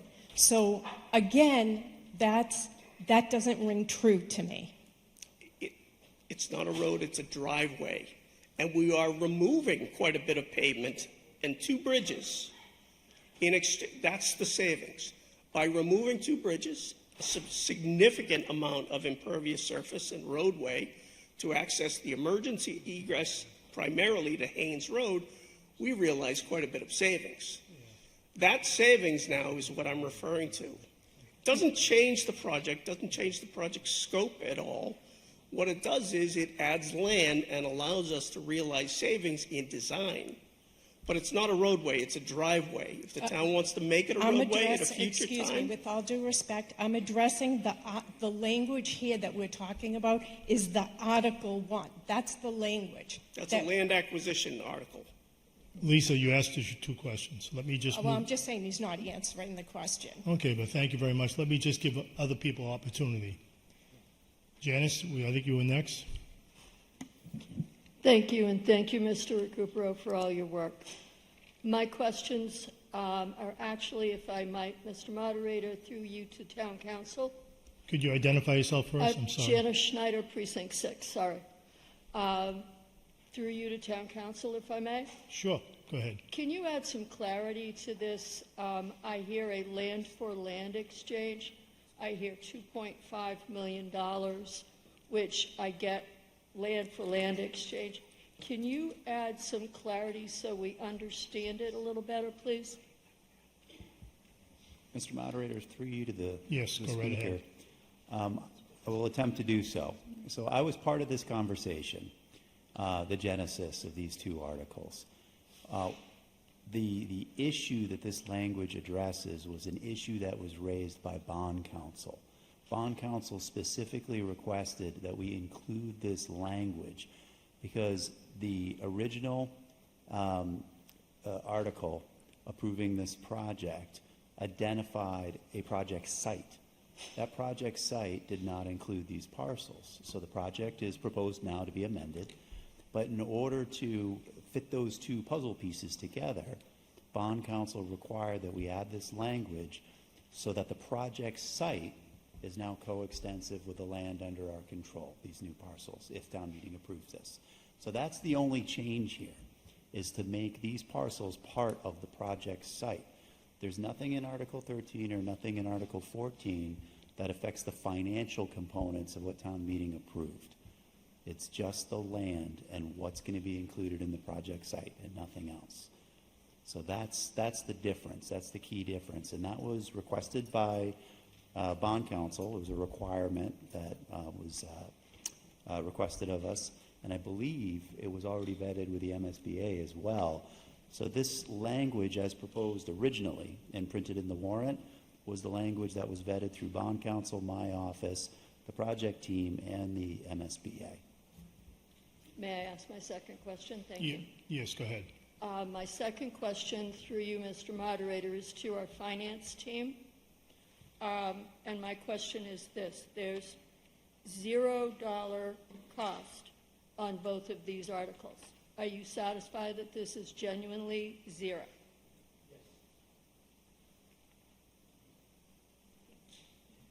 Could I just have clarification? Who answered that? I didn't. If you could use the microphone. We concur exactly with the way TJ Recupero described it. There is zero impact. Zero cost Yes, to ma'am. us. Sir. That's correct. Zero Thank you. cost. Thank you, Mr. Moderator. You're welcome. Thank you. Thank you both. Yes, can you identify yourself, please? Jennifer Sears, Precinct 3. Mr. Recupero, if we vote for this amendment, will we could we lose? We have to go back to the state to get approval to build this school if we voted for this amendment? No, what we would have to do is we would have to go back to the original design without this land, that 50-foot access way onto Park Street and the emergency access to Haynes Road. Those would be reincorporated into the design, and we'd add that cost back into the project. So you're saying if we voted for this amendment, it's going to increase the cost of the project instead of decreasing the cost of the project? Functionally, yes. Okay, thank you. Thank you. Thank you both. Mr. Davis, could you identify yourself, please? Lester Davis, Precinct 3, 557 Park Street. Just clarifying, the access for Haynes Road, that's going to be Fenno Drive, am I correct? Is that the extension of Haynes Road to the property that was from Line Lubbock, where the fire station was going to be, and now it's going to be the school? Can you answer that? Can anybody answer that for him? Yeah. I didn't understand the question. I'm sorry. Yeah, can you clarify your Coming question? off Park Street, the access that you want for the school is going to be Haynes Road to Fenno, which is going to be a driveway, not a street, am I correct? No connection to Haynes Road at all now. No connection. With the acquisition of this land. The access will be via Fano Drive. Which it's a comes driveway out, up to the which comes school. out where? Comes out right where that precision door and window sign is. Right Okay. there, between your billboard and the precision door and window sign.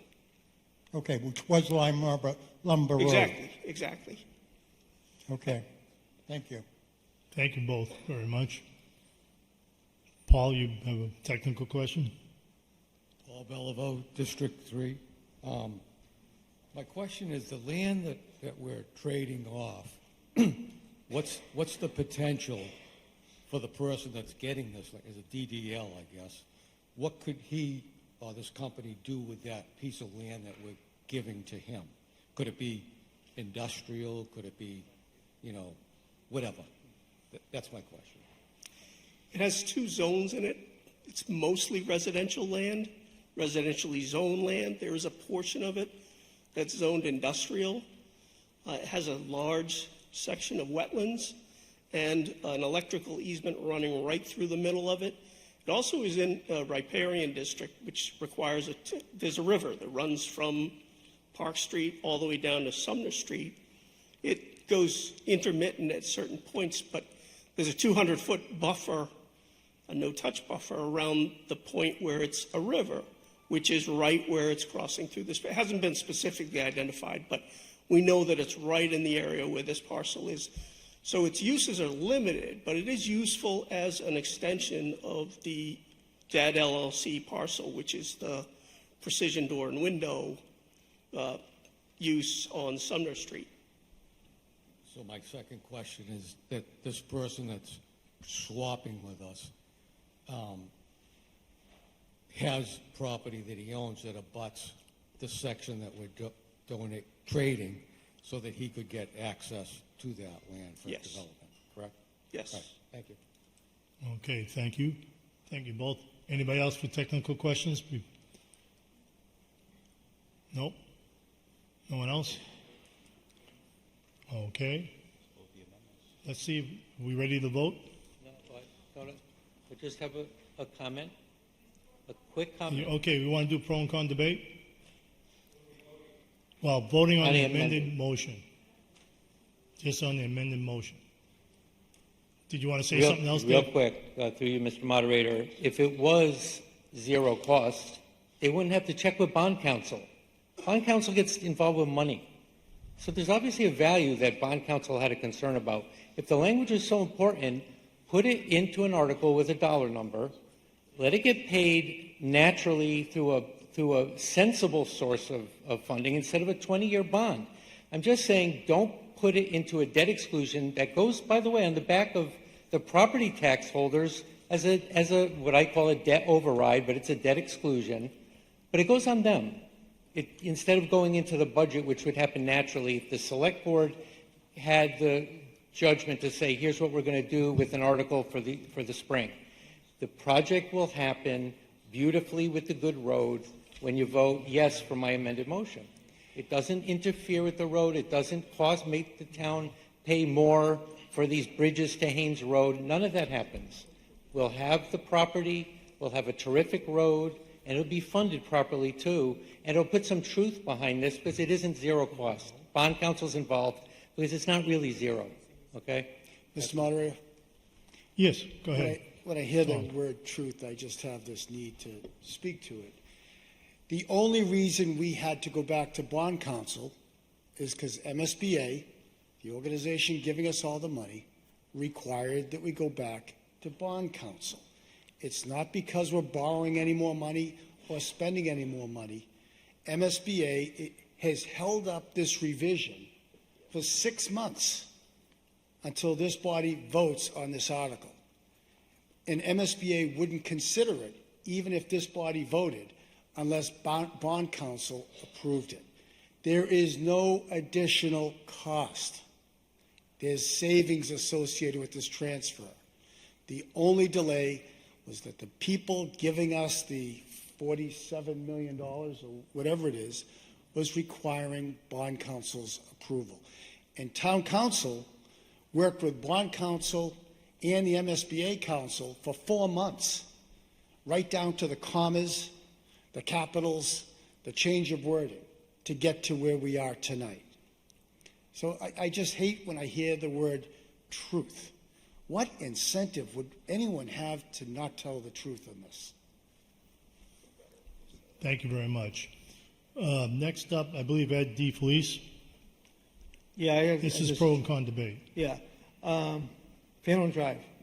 It was described as a driveway. No, it's not a driveway. It was a paper street that was called Faneuil Drive, and a lot of us called it, as he mentioned, Line Lumber Road Drive. And the older people know what we're talking about.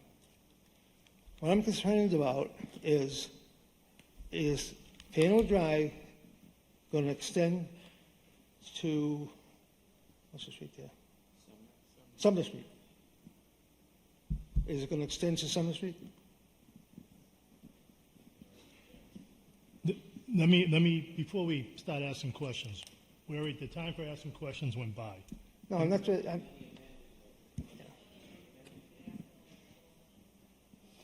technical question part is over for the amended motion. This is pro and con debate. Yeah, it is pro and con. Well, I thought I Either heard you they- ask a question. Well, either they'll do it or they're not. So that's pro and con. So No, again, no, like, no, excuse me, no, Mr. DeFelice. You can make a statement either for it or against it. Okay? Okay, I'll make a statement. Well, it sounded like a question to me, I'm just. Well, you asking know, for with all due clarity. respect, Yeah. when you're asking questions, sometimes you have to set the questions up with a couple of comments and not worry about getting slammed by the moderator. Because sometimes it takes a bit of a description when you're asking a question of somebody. You know what I mean? Well, the time for questioning is over, though. We No, already. I know that. But I'm not asking you saying to make it's- a statement, either pro and con debate, that's where we're at. That's it. Okay. No more questions. All right. Just trying to be fair to everybody.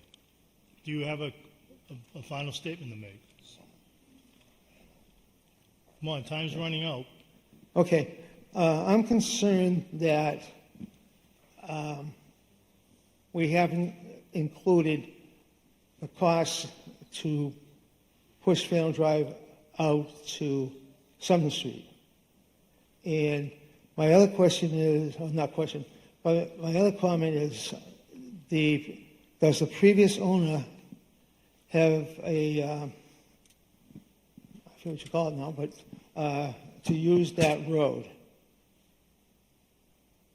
An agreement? That's another question. Yeah, when we get to that technical.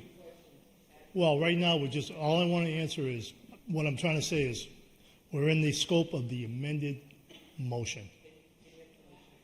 We can talk about that later. I'm not making any promises. I'm just saying, this is the amended motion, pro and con debate. We had time for questions, is over. I would ask you, Mr. DeFelice, to please take a seat. So if I'm... No, I'm asking you to just take a said pro or seat. con. You keep asking a question. I'm trying to be polite. Please take a seat. I'll tell you why I'm con then.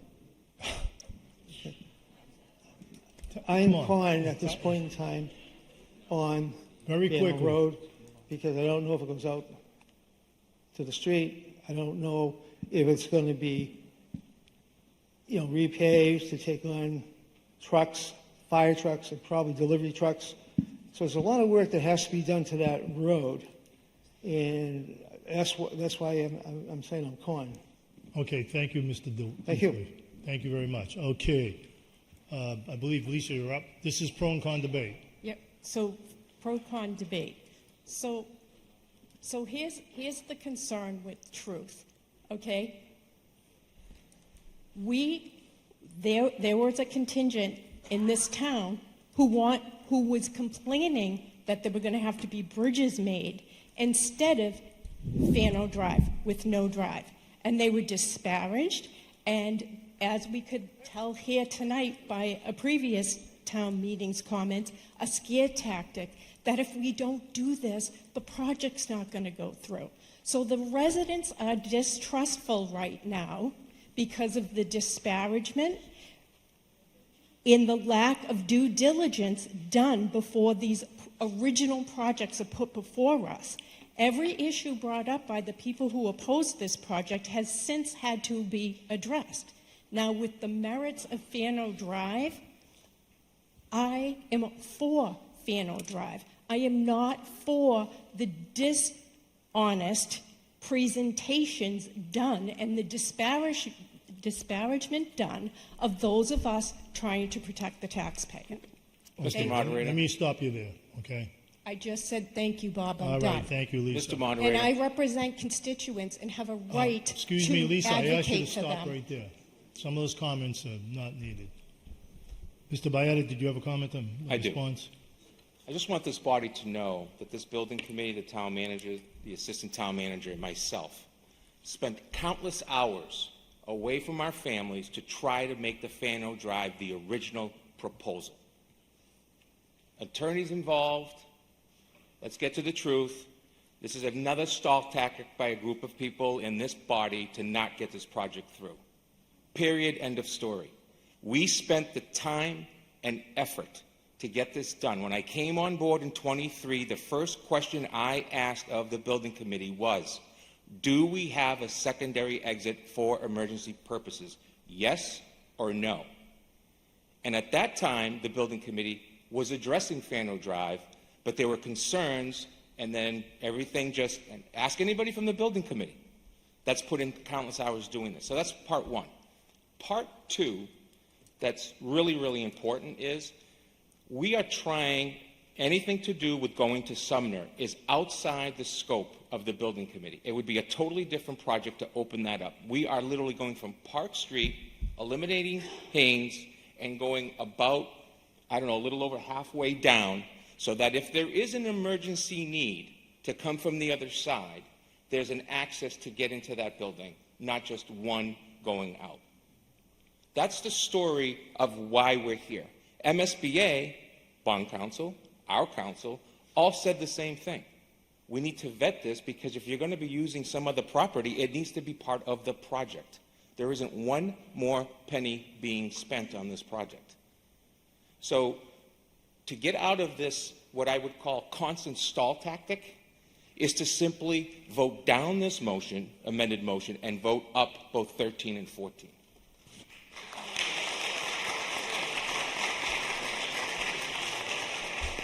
Okay, thank you, Mr. Byetta. Cynthia Walsh? Cynthia Walsh, Precinct 3. Move the previous question, please. Okay. All right, excuse me. Hold on. That's the motion's been made. Is there a second? John Walsh, second it. Just a moment, please. Okay, that means cutting off debate. Needs a 2/3 vote. All right. This is just on the amended motion, the cut off debate on just the amended motion. All right, I'm going to ask for a voice vote. If it's not clear in my mind, did you have a point of order? You have to use the microphone, sir. Yeah, there's no debate going forward. on this Juan motion. Fox, Precinct 1. Point of order is maybe we should be using the clicker for this. Do we have this set up? To cut off the debate. Yeah, just give her a moment to set it up. We'll set it up.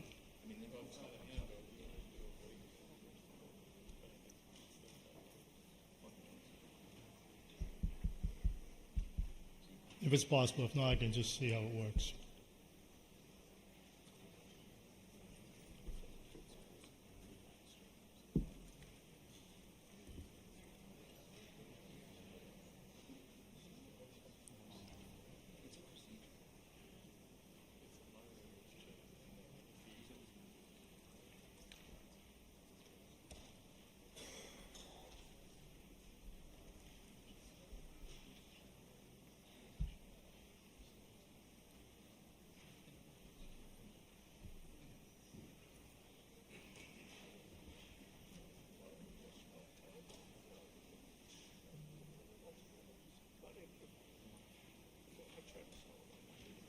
Okay, we're ready. This is a cutoff debate. Needs 2/3 to cut off debate, just on the amended motion. All right, cut off debate. We ready? Please vote now. 1, 2, or 3.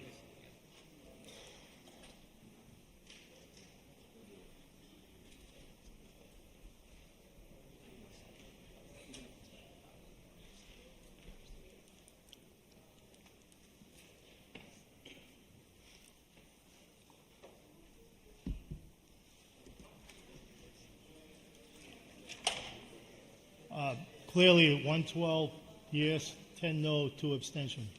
Debate is cut off. Okay, now we go back to the amendment itself, the vote on the amendment. That should be back on the screen when you get a chance, Reggie. And it's just a simple majority, either up or down. This is on the amended motion only.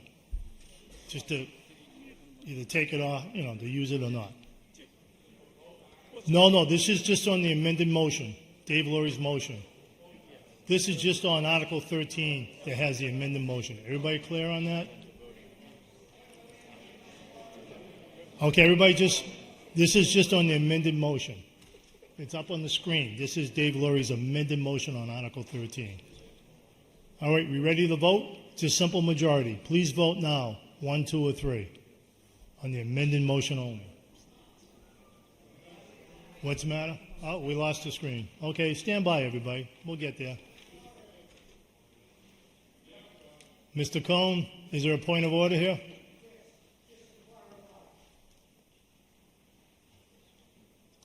Bob Cohn, Precinct 5. Just want to say, if you vote for this, you vote yes. If you're against it, you vote no, to make sure it's clarified what we're doing here. Am I right? He's right. So a yes vote is to accept it. Accept it. No vote is not to accept it. That's correct. Thank you very much. The amendment only. This is only the Article 13 amendment, Dave Laurie's amendment. That's it. Right, then we go back to the original articles. We'll discuss those in a moment. All right. Once we get the computer running, we'll proceed.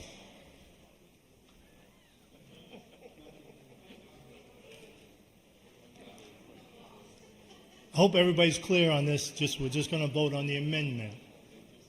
Just on the amendment. The amendment. Excuse me? Well, let's give it a moment. If we have to go that way, we'll do that way.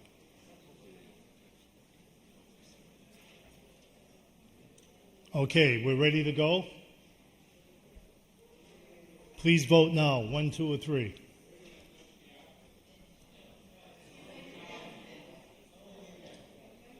That's on the amendment. Is that the amendment? That's only on the amendment.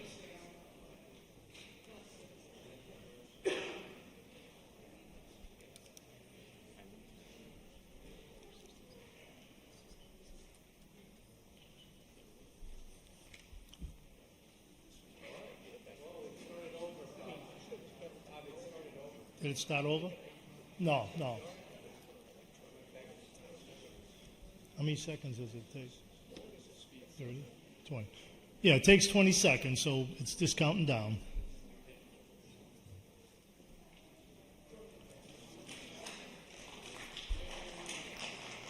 Okay, the amended motion fails.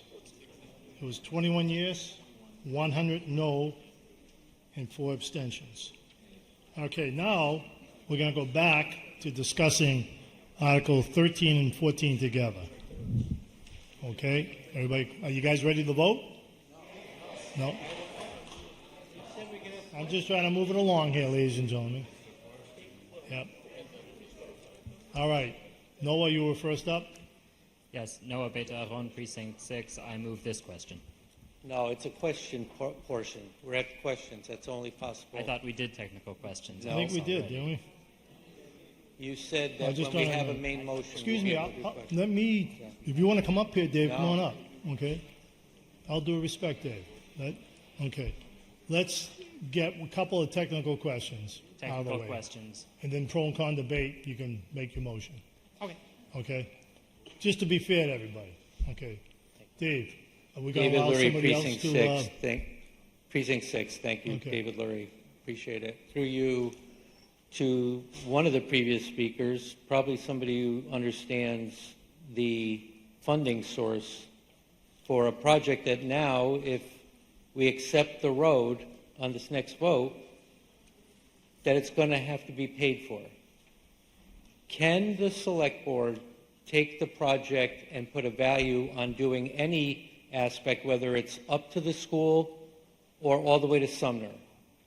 Can they do it after we vote? If this passes with the language that brings in the February 3rd vote, can the select board take, because you said we were told it was a zero cost project, but obviously when you look at Fano Drive, you can't put a vehicle on that road. You can't.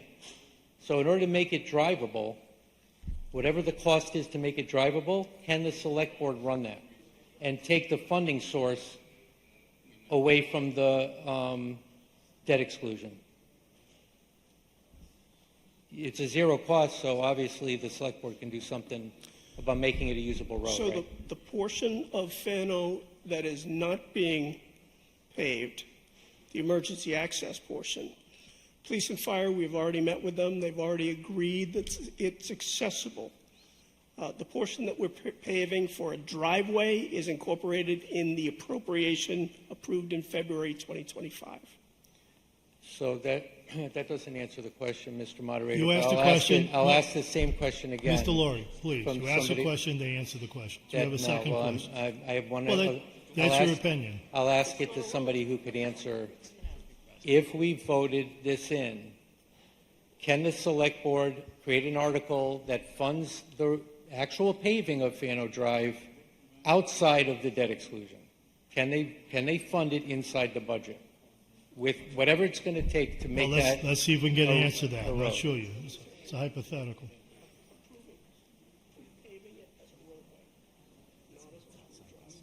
Yeah.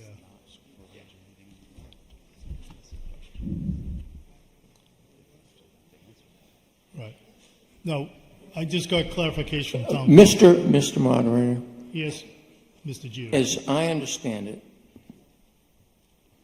the project with the Fano Drive included would allow the driveway or whatever to go to Sumner Street and replace the secondary road or the secondary access from the new school onto that driveway and not have to go to Fano Drive through the wetlands, another bridge, and so on.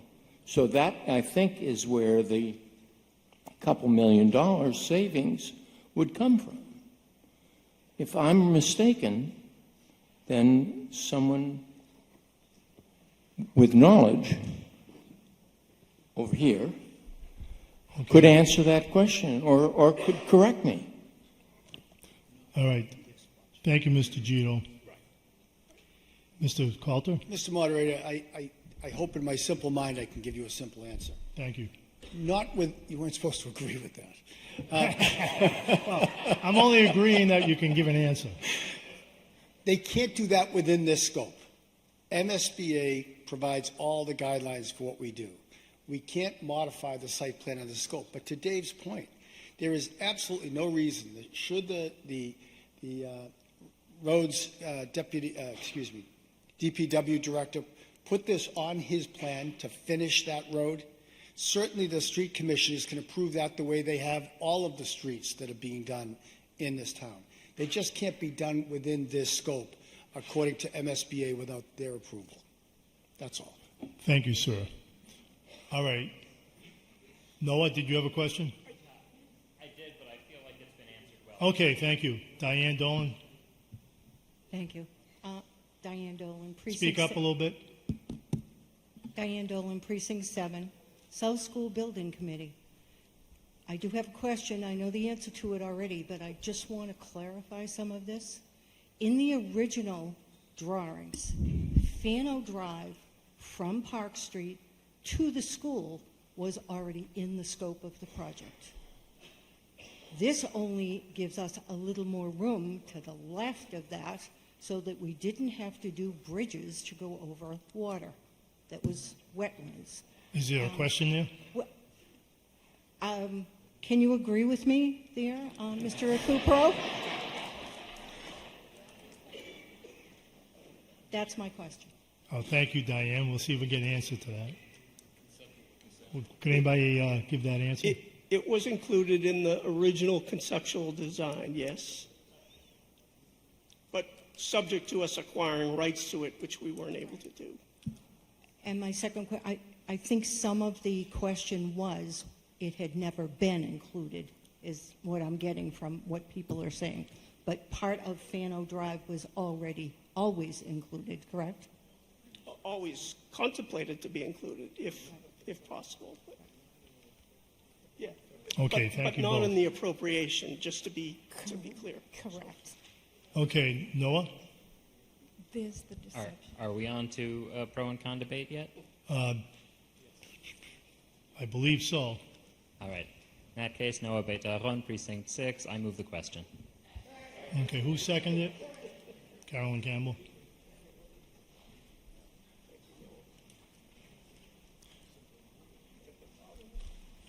Can we set this one up for a click or two? That means to cut off debate on this question, on both these articles. Okay?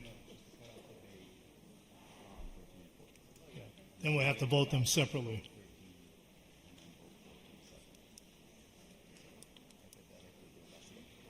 Yes. Yeah. Mr. Moderator? Yeah, Mr. Moderator, could this be a voice vote? I think it'll be simpler. Why don't we just do it for the record? It only takes a moment to. Is that on tape? He's moving the question. Yes, Mr. Cohen. Is that you, Mr. Cohen, back there?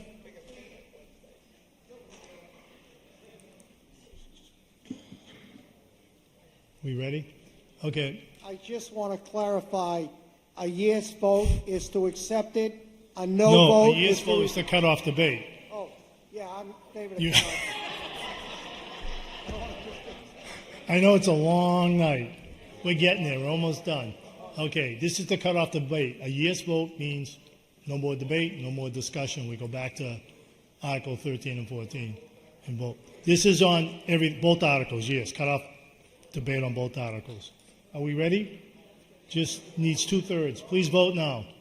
1, 2, or 3.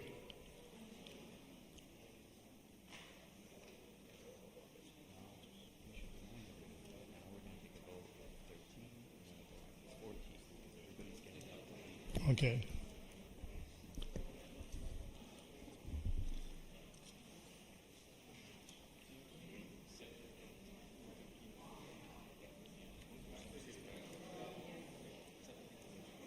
All right. Obviously, cutting off debate passes. 115 yes, 6 no, 1 abstention. All right. Now we have to take a vote on each article. Article 13 first. Okay. Simple majority. Is it a borrowing? Oh. Article 13 is a taking? Okay. So Article 13, I'm just told by town council, it needs to be a 2/3 vote because it includes a taking of property. Is that right? Okay. Why don't you explain it, sir? Okay. It requires 2/3 vote. Okay.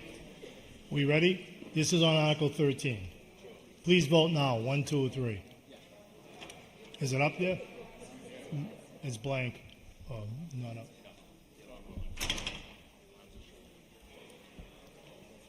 Are we ready? Please vote now. Can you see it? It's only 1 second left.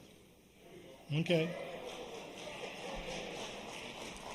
All right. So that passes 112 yes, 5 no, 1 abstention. All right. Now we have to go to Article 14. Also a 2/3 vote. All right. 2/3 vote. Let me know when you're ready. We ready? All right. Once it shows, okay, we're ready to vote on. No.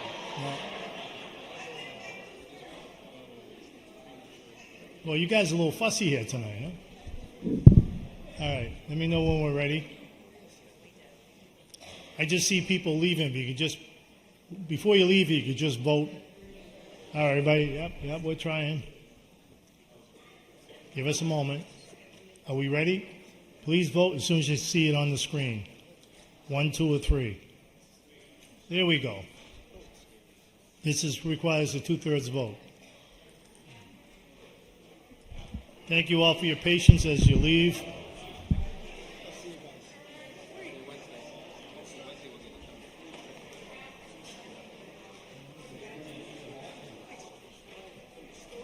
Well, they know it.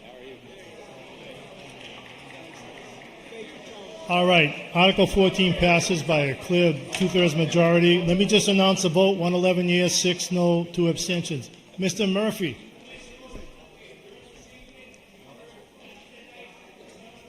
Wednesday night at 7 p.m., the 29th. All in favor, say aye. Any opposed? Hearing none. Everybody have a good night, and thank you all for hanging in there. Long night. Thank you.